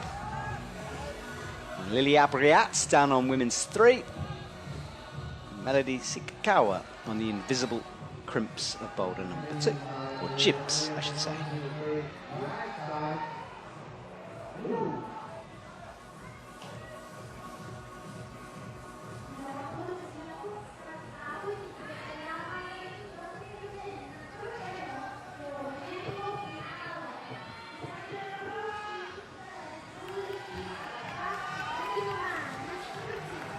There is Zhang Yuetong finding the right toe and just testing that boulder. Oh, she's got fingernails involved on the back of the green volume here. The left foot bobbled, couldn't save it. Ayala Karem has a think about the swing. What position do you want to go in here? She's deciding on the little skip back and forth. Left foot, right foot pressing on the wall. Little skip. Taps in. We've seen that quite a few times. Not quite for her. And where's Lily Abri at? She's down in 13th at the moment. In touch. Looking like at least 3 tops are going to be needed here as we approach some big names towards the end of our finals, including Mao Nakamura, Futaba Ito, and Miho Nanaka from Japan. Zhang Yuetong easy into this right toe. Seems to have got the range. This is the no-tech start of women's 3. We're seeing Lily Abriet's fingers there. Yeah, all the fingers are on no-techs, just the thumb on a jib. Not too difficult, but obviously just another level of technicality introduced there on the start. Better from Zhang Yuetong.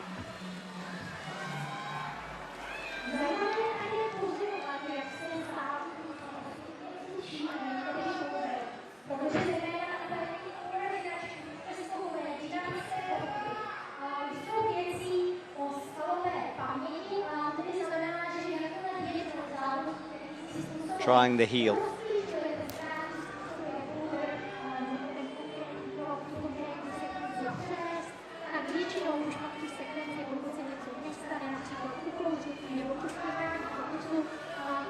Now rotating that toe through, wrapping. Look at the two hands over the triangle on the top of that volume. Desperately trying to do enough to take the left foot off.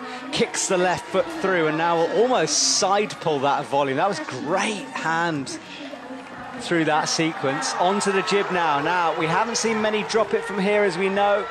She sights up this next hold. She's in fourth with a 69.7. She's going to get 3 out of 4. Very quick work, also very good on the attempts. It was good, wasn't it? And she said to us in that interview that she wants to make a final. Will this be her finals moment? 84.7 up in third. It's certainly a good chance at it. And look at the, you can't see it on your camera actually when you're watching at home, but the whole arena is full of this. I mean, what is it? Is it like seeds blowing around? Like it's... Yeah, it has to be from the trees around here, no? Yeah, but it's like cotton wool blowing throughout the stadium. It's the most... You can see it there on your main shot now. I've never quite experienced anything like it. It's like we're in Narnia. Yeah. It's like it's a, warm snow on the stage. It's really fascinating. Right, look at... I'm just now creating a story for us here.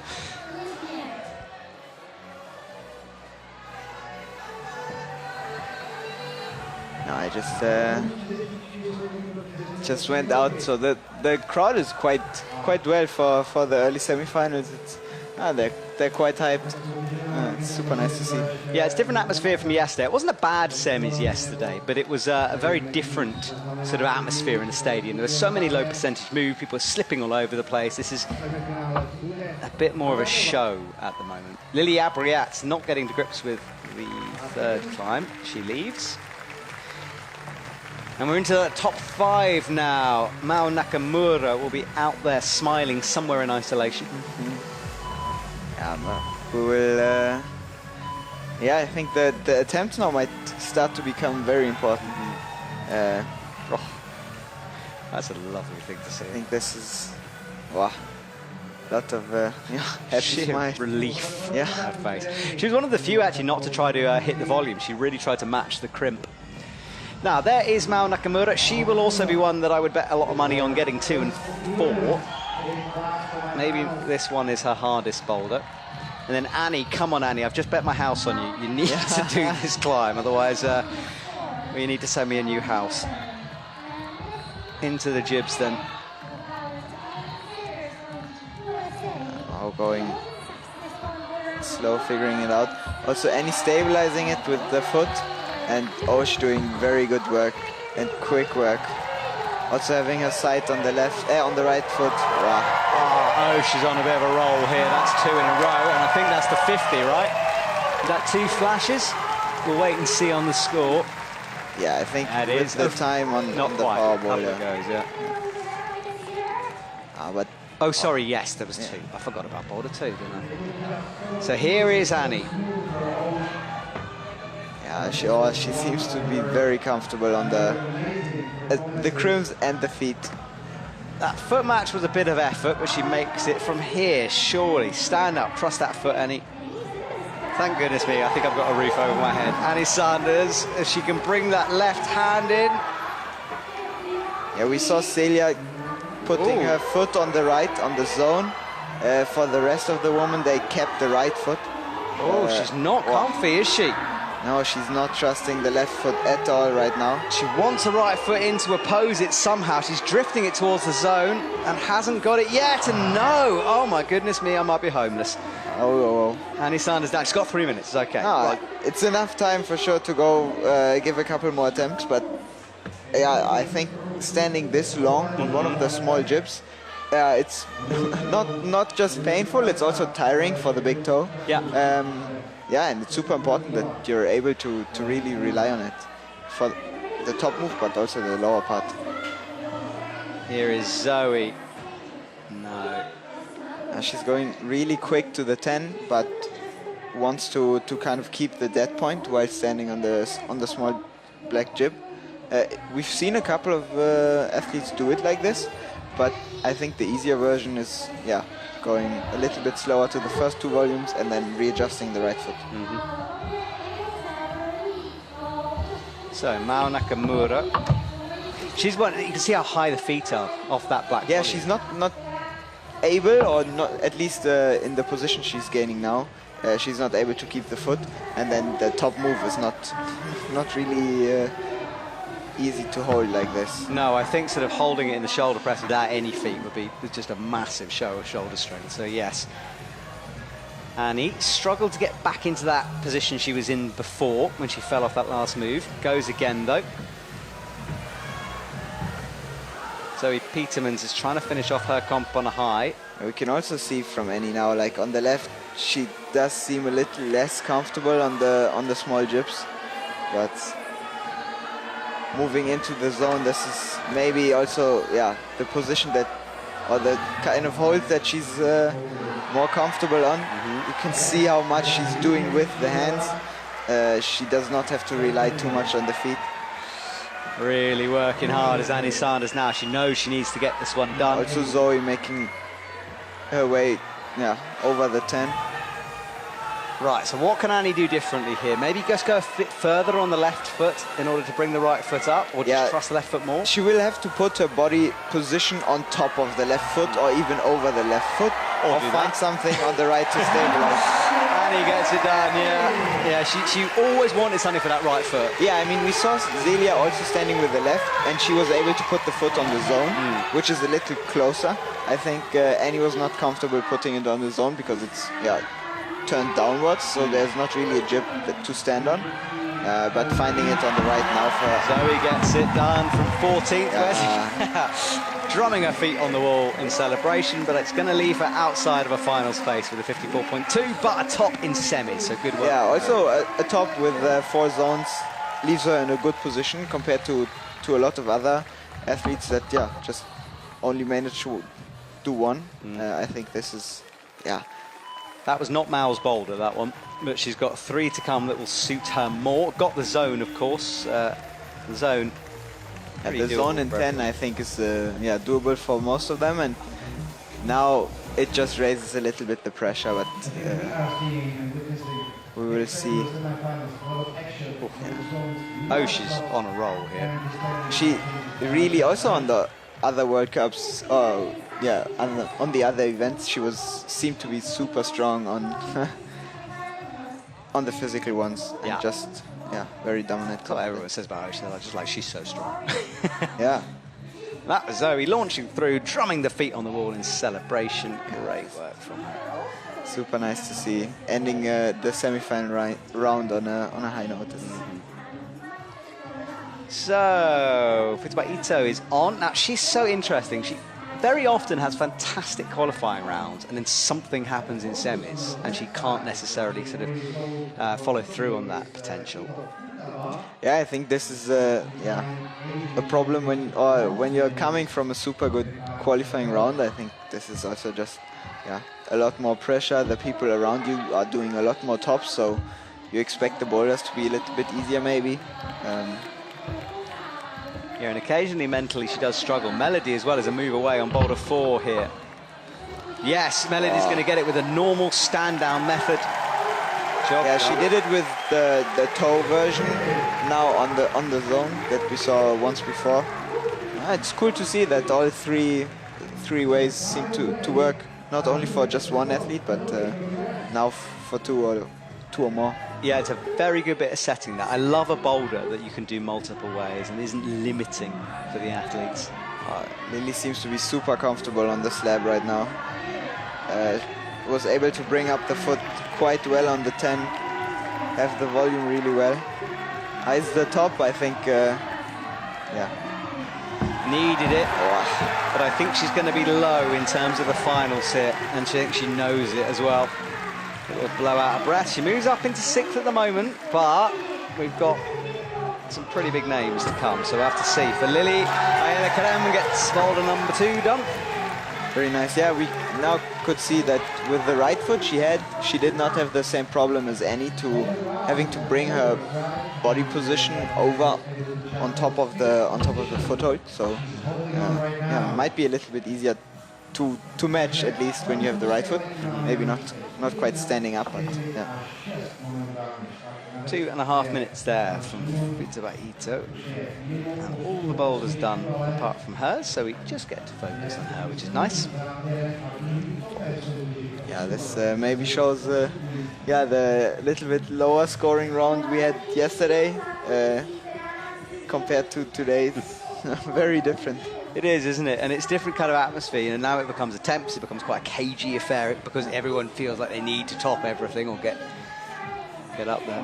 Yeah, I mean, too many tops you also don't want, you know? You still want the crowd to be cheering for every top and not have it be something everyone's used to, you know? Who would be a route setter? What a nightmare job. Love that shot through the trees, though, showing the beautiful park here that we're in. Left hand then, come on, Futaba Ito, 1 minute 45 on the clock. Here comes the back and forth. Ooh, high flick. Wow, that was a bit too wild, I think. Yeah, I think the last little bit of momentum she was generating made a little bit of chaos. Yeah. I was surprised that she continued to go for the movement and not kind of stop and readjust. But I think she was already going fully too far. committed, right? Yeah. Now, while we just have this pause, a reminder to everyone that tonight, 7:30, is the finals for the women. And the World Climbing Club is our free-to-watch show on YouTube. So we have all the highlights. We've also got a bunch of behind-the-scenes stuff, interviews with interesting personalities, athletes, and feature content as well. So please go and subscribe if you haven't already. And then Instagram, Lena Drapella is our official photographer for this event, doing some wonderful photos. Some pretty moody black and white shots as well, so you can check that out. Right, Futaba Ito, will she be less wild this time? Let's see. She's changed to a two-hand momentum. Oh. Had more control with the swing. Yeah, but now I think the position she had with the hip, as well as the left foot she landed on the volume is, not quite there yet to hold the top. Up she goes again, and falls this time on that first move. 18 seconds, she runs out of time, nods to herself. And as a few have done, not getting to grips with the first climb, which means it's all business end towards the last part. 4 people more to go now, to see what they can do on the dynamic one. With the high scoring round, the first one still seems to be the hardest one, with only 4 tops. This was Ayala Karem popping up towards the top, nice and steady on her feet, made the match. So, with a big shout, Miho Nanaka comes on, the Japanese superstar, down on the far left of the wall. There she is. Next to her teammate on boulder number 2, Mao Nakamura, needs to pull something back after having missed boulder 1. On boulder 3, Annie Sanders will have to turn on the power, and then Osh McKenzie is slab climbing on women's 4. Let's see what Miho can do on her first attempt. Easy way to the 10 now.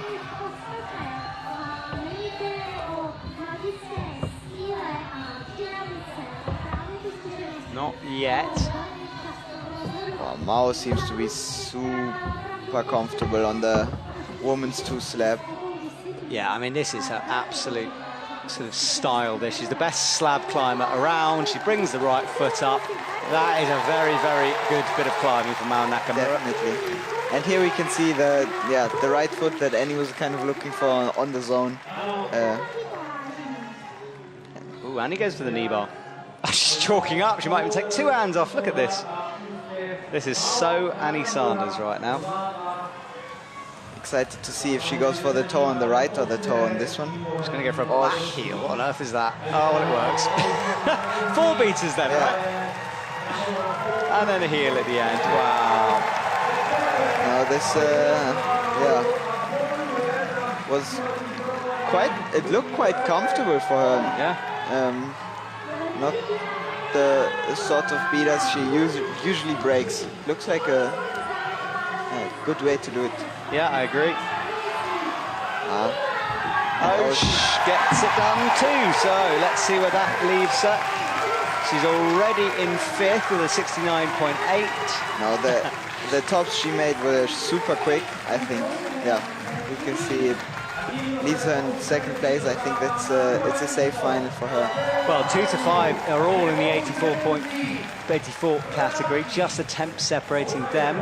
8th is Annie Sanders with a boulder in hand. Melody Sikikawa has a boulder in hand, does she? No, I think. Oh yes, she does have a boulder in hand. All right, anyway, Miho Nanaka up to the 10 now.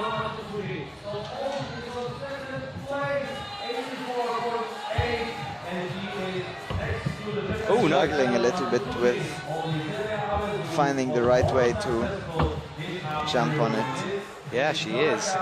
So she's got time left on the clock. We know this is one of the trickier boulders now in the round.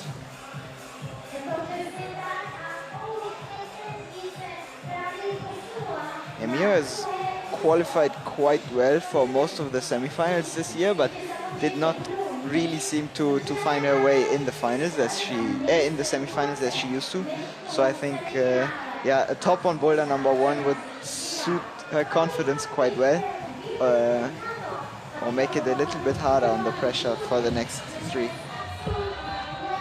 Yeah, exactly that. She needs to find her way back in for her, as we're saying. So Miho back and forth. No. The way the momentum starts looks quite well. I'm not really sure what's stopping her from getting into the top position though. Loving her chalk bag accessories as well. Well, there is our crowd. Hats on today. Sun cream being topped up because it's sunny in Prague. It's been up and down with the weather. We haven't, fortunately, seen what we saw last year, which was some pretty devastating weather for the competition. There's Benny, Team Japan, very focused on Miho.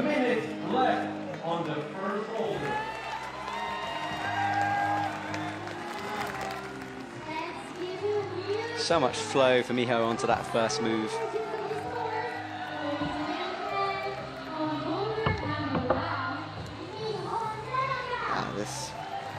You can see the kind of disappointment, or not really sure what's going on or what she's supposed to do on this one.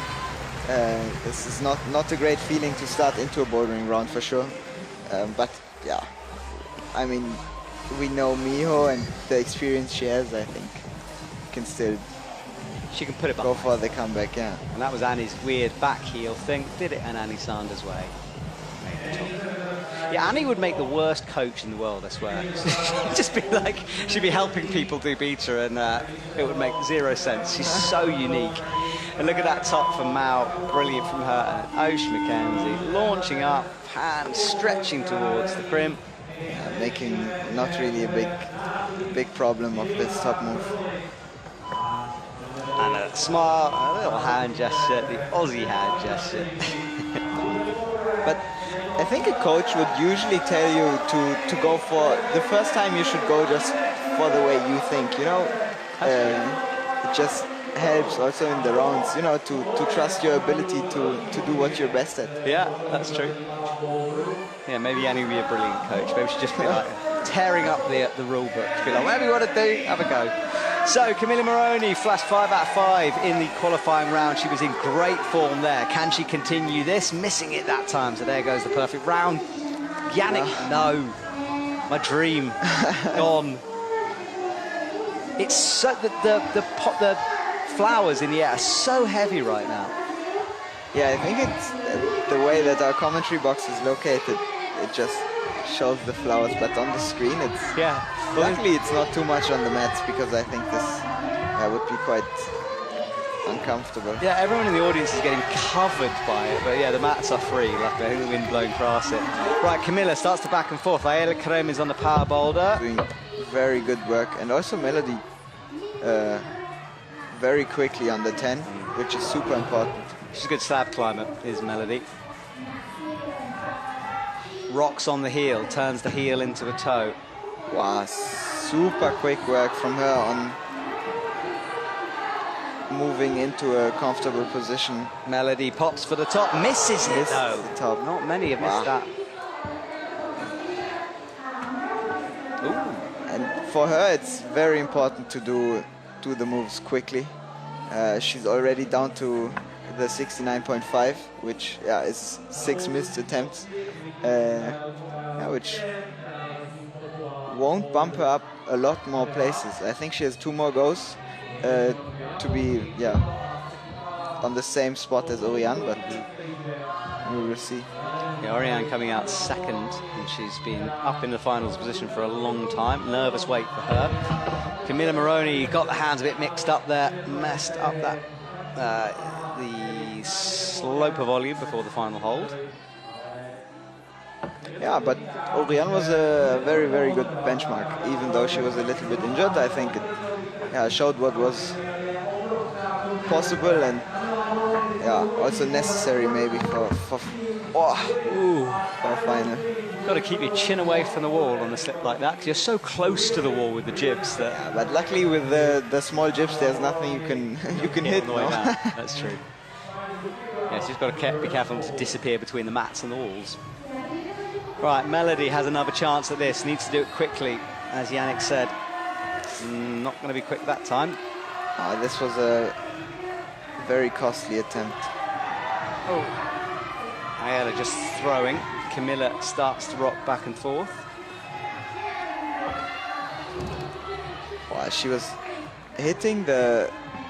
she was in a really good position, but I think just missing the foot on the volume just makes the top impossible to hold. I think so too. Those feet were hovering on the wall, not on anything. But Itzo starts trusting these feet. And then a second you just make a tiny little adjustment in the wrong place, you're gone, sliding down. Yeah, that's I think what really helps is having the feet placed while you're still in a comfortable position.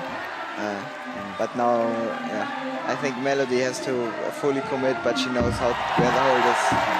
She does, but where's it going to leave her? We know you have to do things quickly in this quite high-scoring round, up to 5th, 84 again.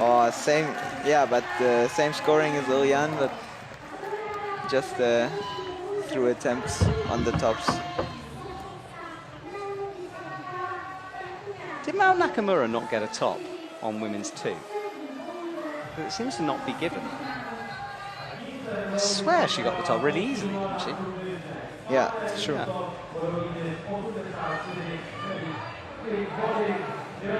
We'll check that. Well, Ayala on I think, unlucky. It's a 4th attempt for her making it to the zone. It has to be so tiring.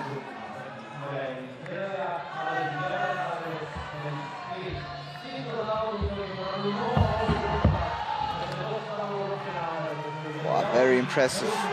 Even still from Ayala going 5 times to the top move. Just this takes a lot of strength. And she goes. Interesting stuff. Camilla can't get Boulder number 1 done, so she's going to have this fight that a few have had on the next 3 here.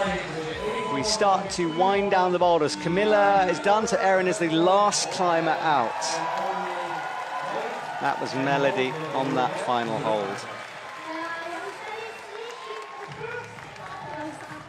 Yeah, Erin, after her win in Madrid, I think on a roll.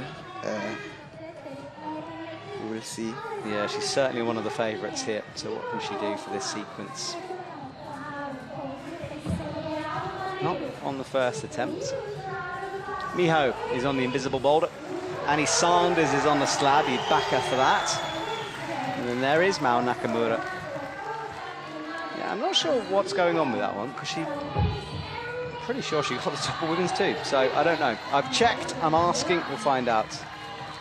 Erin doing the first move without the left hand, making it a little bit harder, but still not really a problem for her. Going for the one-hand swing. Going back, readjusting, and I think kind of trying to figure out what she's going to do. Wow, and Mao Nakamura going very quickly on number 3. And also Mio We talked about her experience leaving behind Boulder #1, and then very quick work on the small jibs. Yeah.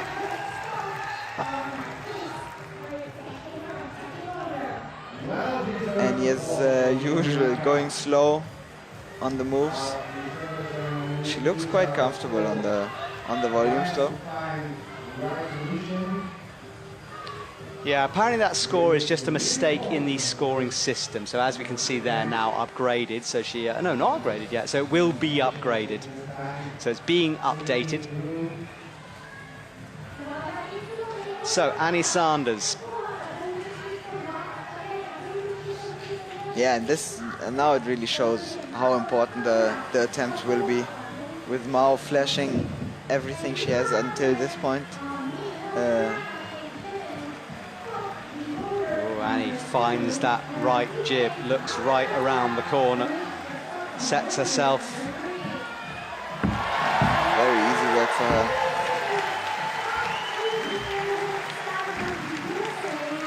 Leaving her in 5th.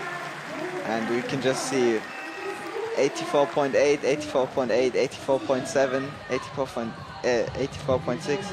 Yeah, it just shows how important even the attempts to the zones are.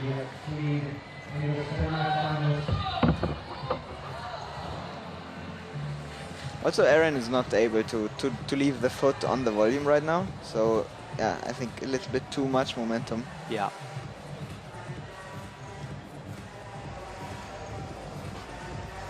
Erin back into position. Looking up high. Up Erin goes, hits it this time, rotates that arm through. Very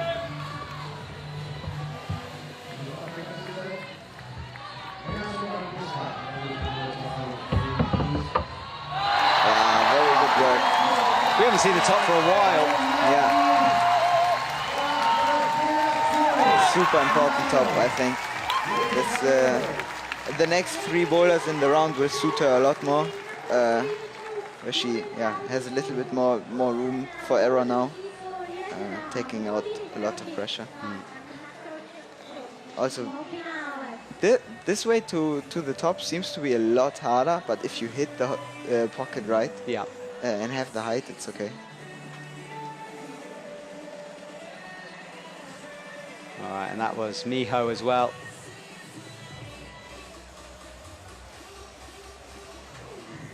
And then Annie, the top move of Boulder #4, I think really is just hard when you're under pressure, you know, a little bit nervous. For the rest, they seem to make it look quite doable. Look at that from Erin, popping the head round the corner.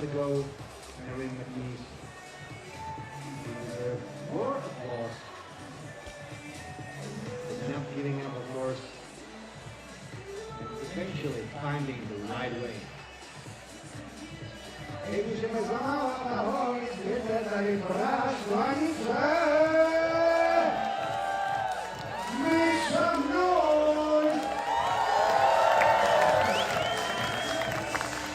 All right, well, the audience wave to us up as our cameras pan round. Great work from Czech TV here. And we're coming up to the last 6 seconds of this break, and coming up to about 12 here in Prague. There is Camilla Maroney on women's 2. Yeah, without the top on Boulder #1, she really has to be quick and do the next ones to make it to finals. Yeah, and it would be such a shame if she didn't. I know it's such early days, but if she didn't, she'd be gutted after that qualifying run she had, which is brilliant. Ayala Karem is finishing things off, and then Futaba Ito down on the power boulder of Boulder 3. Camilla starts campusing over towards the jibs that are waiting for her on the wall somewhere, hard to see.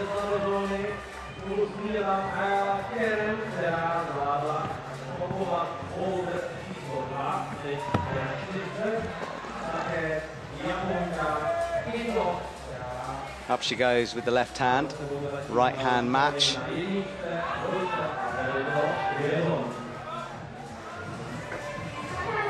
Not quite getting the height from the toe, but from the position she was jumping from, but looked like she will improve on it for sure. Yeah, exactly. There is Futaba Ito putting the liquid chalk on. Where is she up the score? Oh, I've lost the name. Ah, she's still down on 20. Oh yeah, way down, isn't she? That's why I couldn't find her. So she's in a lot of trouble here. Camilla Moroni finds that jib with the left foot. Onto the right jib. Yeah, she advanced squat. Exactly. Just held that right foot drifting back to stop the momentum. Adjusts with the feet. There is the top for Camilla. Trusts that foot fully and makes the match. Job done for Camilla. Needed that, Yannick. Yeah, I think it was 2 attempts. I think, yeah, quite important for her. She breathes a sigh of relief as she leaves the stage as well. She was like, ooh. She will for sure have known that. I mean, now it really is a high-scoring round. If Oriane will be somewhere in or out of finals with 3 tops and 4 zones. Crazy, isn't it? 84.3 is a dangerous place to be, it turns out. Yeah, just shows how little room for mistakes you have. You know, one boulder that you're not really doesn't really suit your style. Ayala gets it done. 54.6. And then 69.6. She pushes that Shen Silk, but I don't know if Ayala will stay there with that. As you said, the smallest margins, you're done. Do you start in ISO? Does that sort of get talked about? Or is it just something that you pick up because the athletes are coming back through quickly? I wouldn't technically say that you talk about it, because it's something you pick up when you're waiting in the call zone, and there you're obviously not allowed to talk to each other anymore. I think it's just something you calculate in your head. And I feel like it's also a very different approach, or athletes approach very differently. I think there are some people that know it helps them a lot if they kind of know what to expect.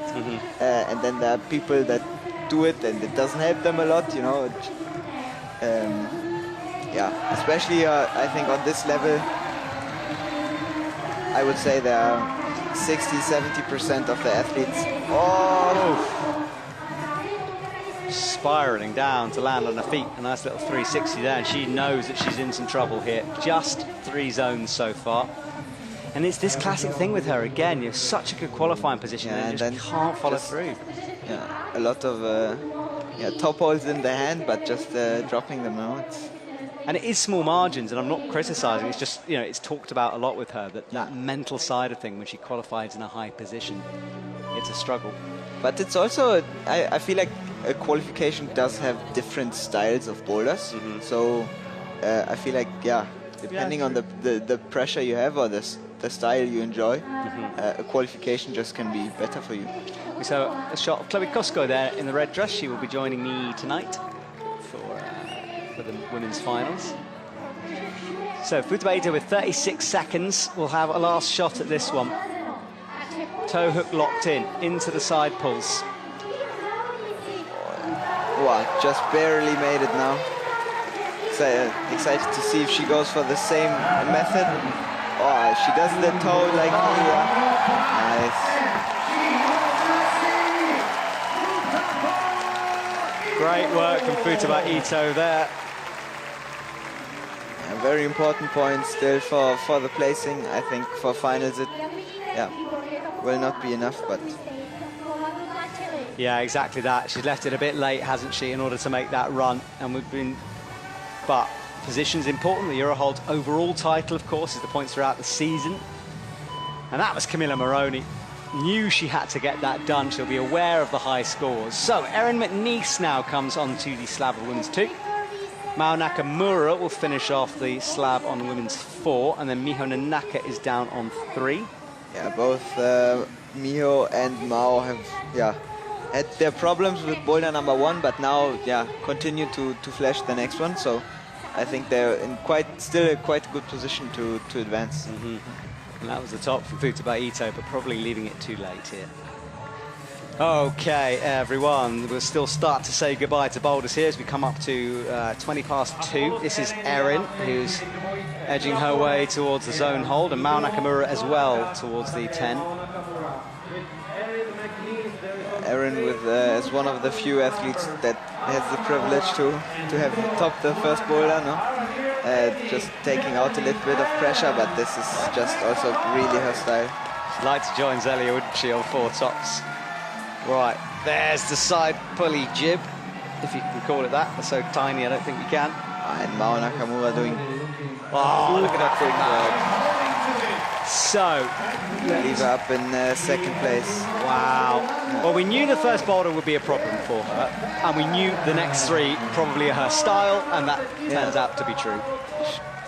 Still, flashing all of these is very, very good. Erin's a hand away. Oh, right foot on that jib as well. Lovely stuff from her. Yeah. Oh, super. Yeah. I think it's cool to see on the small on the slab how different people climb it. I mean, the moves they do in the end are the same, but you can see how much more people trust their feet, and how much you have to pull on the small jibs.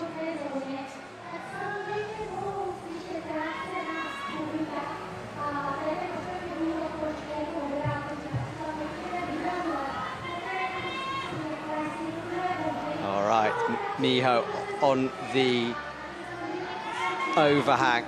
Oh, good shot. The fingers launches out a shot there to the left. That was a dynamic way of doing that. Yeah, she went almost like a double on it and not a tack-tack, so... Yeah, big flare. Very impressive to see, and... Oh! Super control. Great from Miho. 2 minutes 23 left on the clock, half the time done. Look at Serato there. Serato loving life in the sunshine. But this is, I think for Mio, it's a very, very important boulder and also competition now to kind of break through this drought she was having with the last 3 semi-finals. Just not going really her way, not finding her flow, so super cool to see. She still has to pull it off on the last one. Erin's face at the top is hilarious. Look at this. Very chill up there. I was going to say, she does not seem to be struggling too much. Yeah, and then flicking through on the 25. Great work from Miho Nanaka. So Yannick, we've got a bit of time off now. So tell me about you, your training, your life. Where are you living at the moment? I live in Augsburg. Okay. It's one of the or maybe the best lead gym we have in Germany right now. We're hoping for our own comp wall in Munich. I think this will be the next step for the lead team for sure. But yeah. And did you move there because of the wall, or did you move there? Yeah, I moved there for climbing, for training. Also, the position in Europe it just has is quite nice. You know, you're near to Innsbruck, you're near to some outdoor bouldering and stuff. So it's quite nice. Yeah. So you do a bit of outdoor bouldering as well. That's good to hear. Yeah, outdoor bouldering, outdoor climbing. It's more of a vacation thing after the season for me still, but yeah, I think with the time I have and the privilege to be a professional climber, it's not so bad to do sometimes. Yes, exactly that. Well, this is our top 8 on the leaderboard. Zelia Abazi leading the way with 99.3, and Mao Nakamura and Osha Mackenzie. And Omata Fuji is in 4th. Zhang Yuetong looks like she's going to make her first finals here, and Annie Sanders, Melody Sikakawa, and Oriane Berton. It's amazing that Oriane Berton is in a bit of a dangerous position with 84.3. It's a very dangerous position. We still have Erin to come, which who seems to have a really good round. Yeah, if Erin jumps in, you'd expect perhaps who else is on the edge here? Miho, you know, is on a bit of a roll as well, depending on attempts. Yeah, so will be a very close call for Melody and Oriane. We'll see. I feel like the double competitions we have now as with boulder and lead, but most of people specializing. For the federations it might be a lot, but for us athletes it's super cool because even for the people that specialize, it's cool to be in a team with the others that you have been together a lot.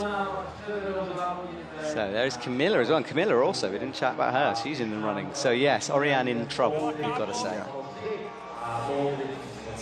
Yeah, it will be exciting till the last boulder, no? Yes, and Oriane, of course, didn't have the privilege of knowing perhaps that the boulders were easier. because at that moment there were less tops going on. So it's fascinating. Yeah, for sure.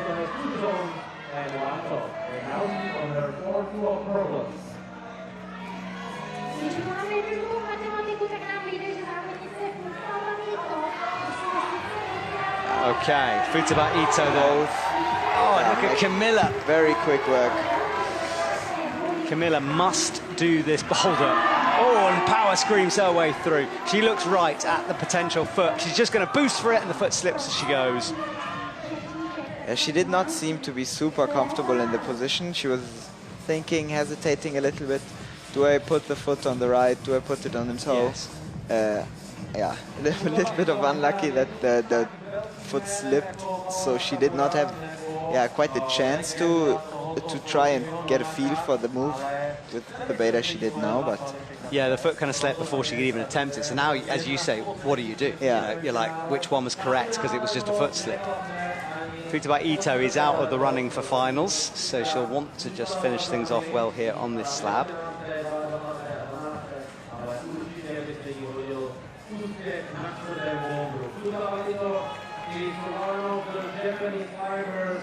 the blue jib, I still haven't figured out what the best way is to hold it now. Every time I look at it, I'm like, what did the others do again? You're running out of time, yeah, it's a funny one, isn't it? Again, I think there's just multiple ways here. I like this turn they do. But this is a very good way to do if you have the flexibility. There's the pop from match. Oh, nasty fall down there. You've got to be careful not to face plant. And you're sort of grabbing it, it throws your weight back. Yeah, she was going a lot more just to going for the crimp instead of compressing with the volume. I think she was hoping for a little bit of a more in-cut crimp that saves her. And like this, she had way too much momentum. You can almost see the others keeping their foot as long as possible. Yeah, so she has to go again. Camilla needs this up with the left hand.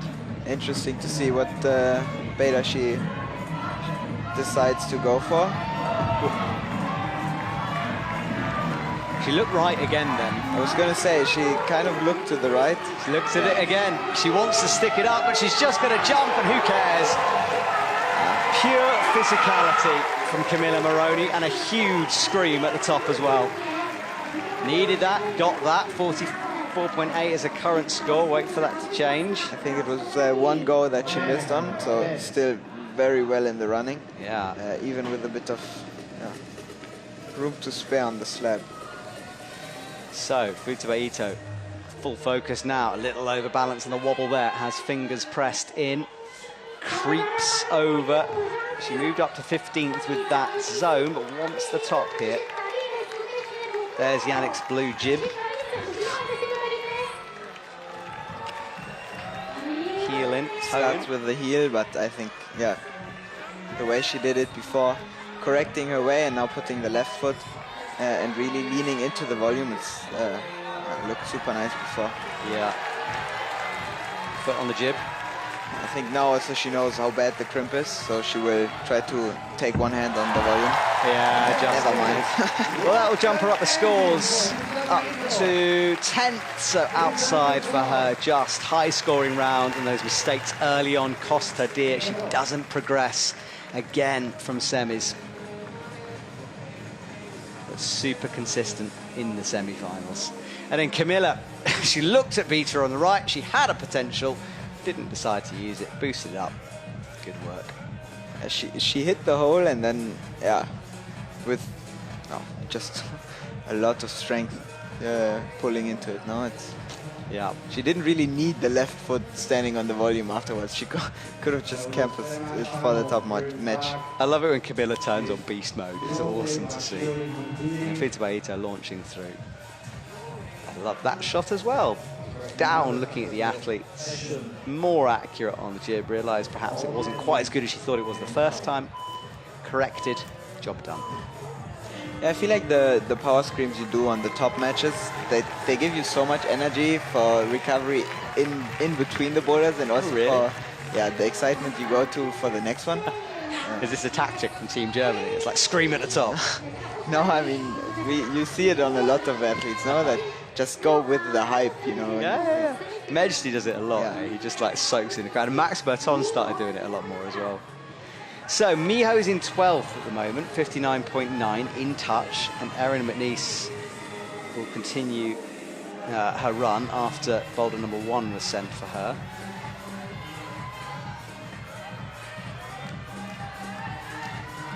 Full focus for Miho. Quick work to the 10, but she still needs to correct the right foot.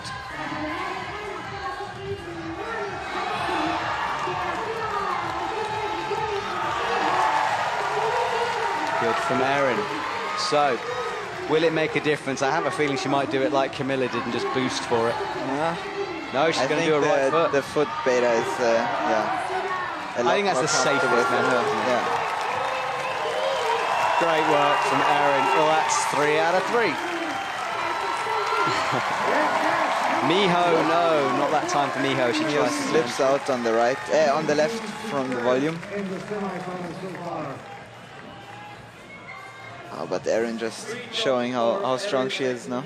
I don't think she's really tried that hard yet, Miss Erin. We saw her on boulder 2, looking very casual. Boulder 3, you know, in terms of like her top level, I think she's got a few more gears she could move through. Yeah, no, especially, yeah, if the final is on the same day, you know, in the evening, Yeah, so makes a good difference. Yeah. And it shows her level, the fact she can perhaps, you know, just... And I'm not saying she's not trying hard just because she's lazy. I'm saying that she could do harder boulders. That's what I'm meaning by that. Miho, up she goes into the left hand. Works those feet across, finds the jib nicely. Super accurate with that movement. Ooh, no, the bobble though. Well, those are important attempts still, you know. They will make a big difference, even if she tops now. But with the 69.9, she has a little bit of room to spare.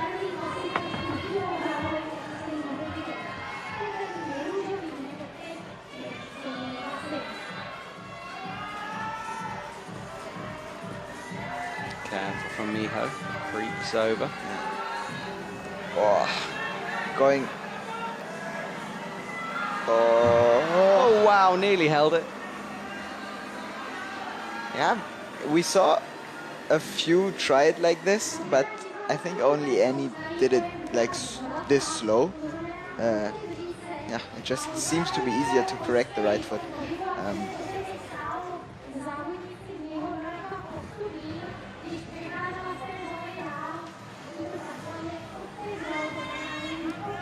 Finds the right foot now.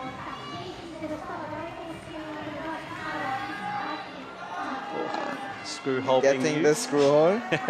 It's almost like a hold, isn't it? Yeah. Every time we see the shot of it, they're literally aiming for that. No, the foot goes again. So Miho now, with 1:20 to go. Yeah, now the time pressure is starting to kick in for sure. I think she also knows that this is a very important one to advance with. Definitely so. That pressure ranking up a notch. You can feel it from the audience as well. They are eyes on the scoreboard for a lot of the time here, looking over on the left of our structure, where the scoreboard on the big screen is, checking, working it out. That foot is not in. It's still not that now. Now it's better seated.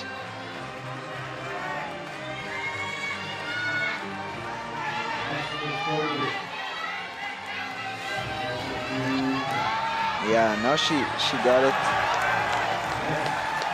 A lot better body position beforehand. She went to the blue jib. Watch the right foot though, that still might slip. Rotates through, 24 seconds on the clock for Miho Nanaka. Follows the right jib. Very good work. Little shift to the hips. We know it. Little chalk up. The move is very doable, but I think with the time pressure, as we said, this is... She's in. That was full experience there. She bided her time. She didn't rush. An 84.5 will move her up to 7th. What a round she had. Wow. So that pushes Oriane out. 84.3, not enough for the final here today. But also for Mio, not safe yet. Not safe yet. There's, Erin and Camilla, right? Yeah. Erin and Camilla both still coming. Yeah. But Camilla does have to flash, so yeah. Okay, so Camilla needs a flash, and she's on stage right now as we watch a replay of Erin. She's reading the boulder, is Camilla Moroni. She'll be aware that attempts are close. This was the top for Miho Nanaka. Launching right hand, very high actually, slid down into position. And the match completed, great from her. So here goes Camilla, who is on the slab. So she's got a flash, has she, Yannick? No, she has 2 attempts. 2 attempts, okay. Yeah. So one sighter, and they get it done the second time. Right toe on. Oh no, that's a wobble. Saves it somehow. Oh, also searching for some kind of corner or screw hold on the volume. Oh, she's being very risky here. No, that's too wild, isn't it? You can't go that fast, I don't think. Yeah, especially not that low. You have to... Oh, the Italian coaches are sweating. They know. So this is the go for Camilla Moroni. Otherwise, attempts, even if she gets it, might push her out. She's on 59.7 at the moment, so yeah, in a risky position. And you wonder if that boulder getting a little bit worse in terms of friction with all the athletes who have gone through it. Yeah, I think the screw hold does help a lot, especially in the later parts when the volume kind of also rises in temperature, you know. It's not a boulder that everyone flashes, it's someone, all of the athletes have like 4 minutes just smearing on the volume. She keeps catching her foot there on the volume as she stands up.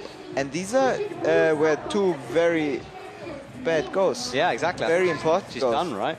I think this, it won't be enough, no?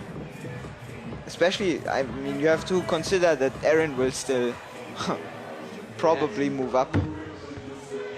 Well, that's better from her. She was catching her toe on the first triangle volume as she stood up.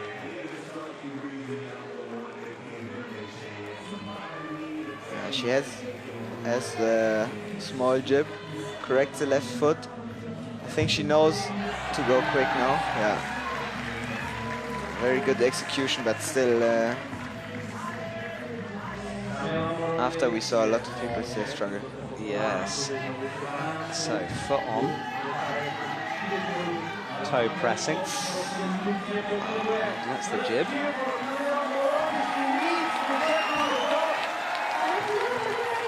Camilla flies, gets it. We wait for this score, but we don't think it's enough with Erin to come.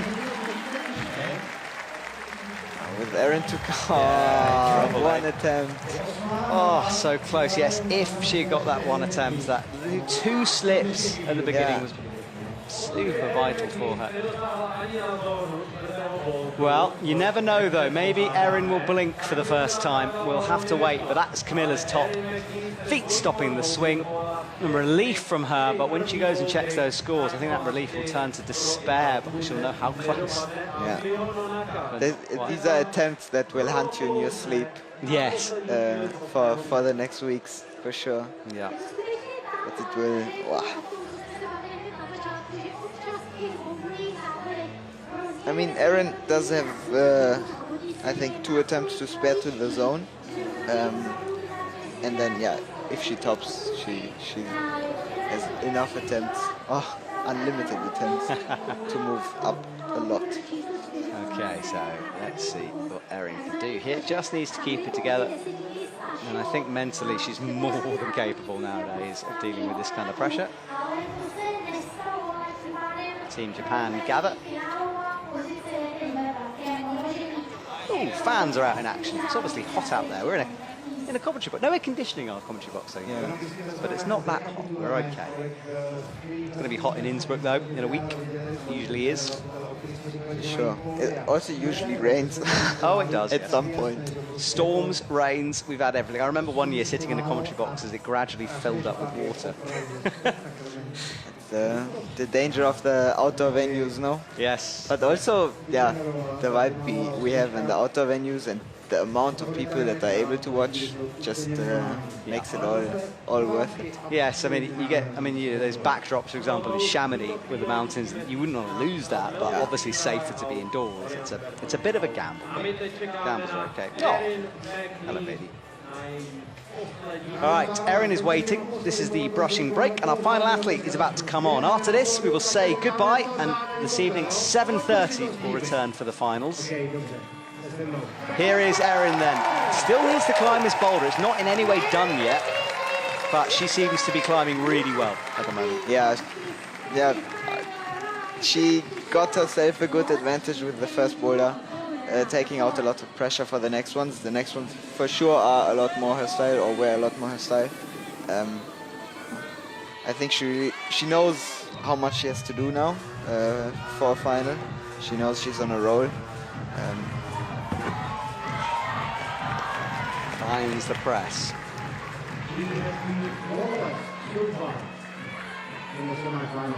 Well, just adjust those feet in order to move the hands into a better place, and then finding, she's wanting to creep the hand down.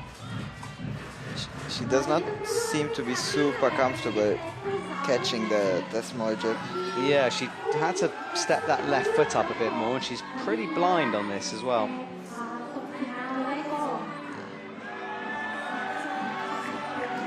Little adjustment with Good left. pressure on the jib, but she has the outside of her shoe. I think she will have to correct the right foot right now to open up the hips and stay on the wall to move to the 10.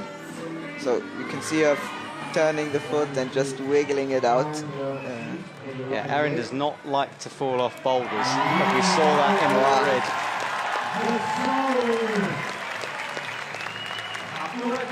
So steps into the 10. Putting her safely into finals. There we go. So Camilla is pushed out as we'd expected. She might know she's in the finals, but she for sure will want to have the top here. On the she wants to beat Zelia Abazic 99.3, doesn't she? Wow, now on the screen you can see the all the white stuff from the trees flowing around. Yeah, that's what we've been talking about. It's wild. I mean, it's so thick out there, you can barely see the stage. It's bizarre, in all honesty. But very little is coming onto the mats, which is some kind of a miracle for us. Because you feel if the wind's blowing in another direction, we could have a pretty unique problem here in Prague. It's like, in England, Yannick, we have a joke about leaves being on a railway line as an excuse for trains being cancelled. And it's a similar kind of issue here, you know. Flowers on the boulders, delay proceedings. Luckily not, and the final standings are fixed now, you know? Yep. Final places are fixed, and... Well, I mean, apart from Erin could move from 7th obviously, up first, but yeah. Camilla being pushed out, and also Melody having such a good round, but being pushed out through the attempts. Also Oriane battling the injury, being pushed out with 3 tops 4. Yeah, Melody, it was the top on 2, which everyone else did for Melody that paid her. True. So that's interesting. Erin full crimson, the blue jib.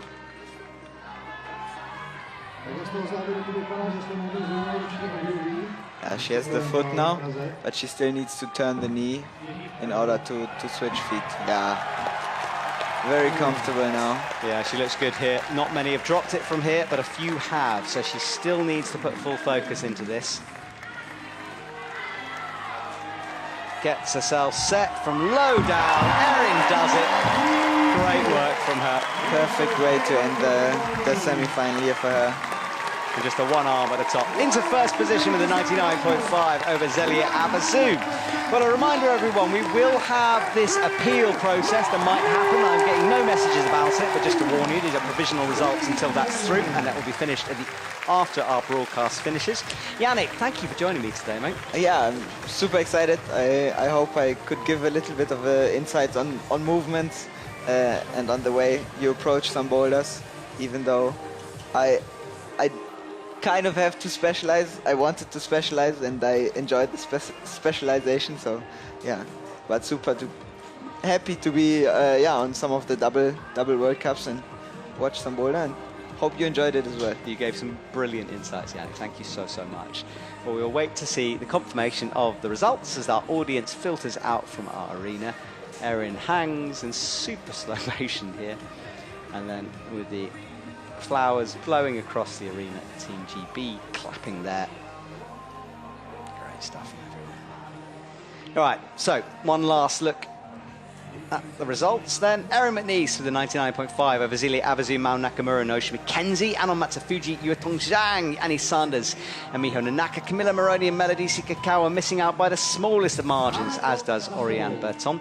Ayala Karem down in 12th there. And then into the second half of the semi-finals. Futaba Ito not making it, Lia Briat unfortunate. Down at the bottom, Chloe Collier. All right, everyone. Well, we will return this evening at 7:30 p.m. for the women's finals. Thank you so much for joining us. Have a lovely afternoon. We'll see you very soon.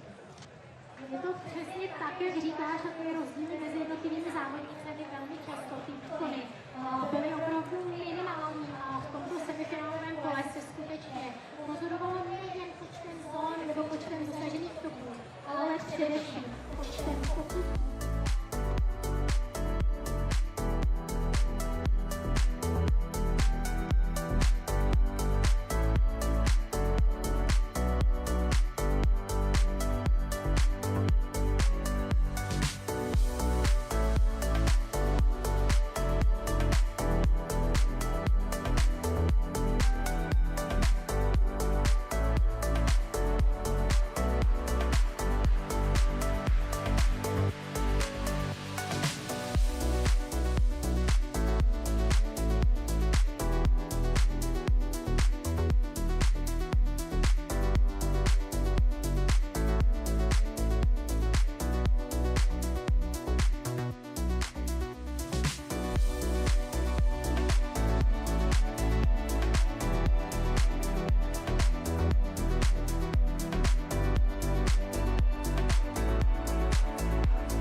Je tomu tak, Martine?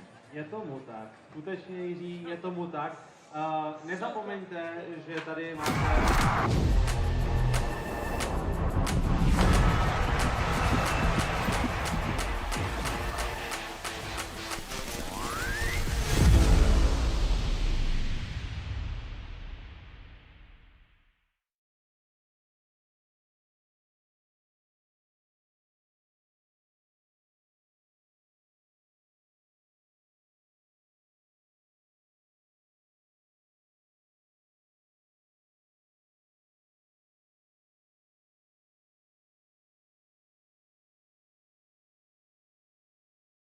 stěnu s naším mlokem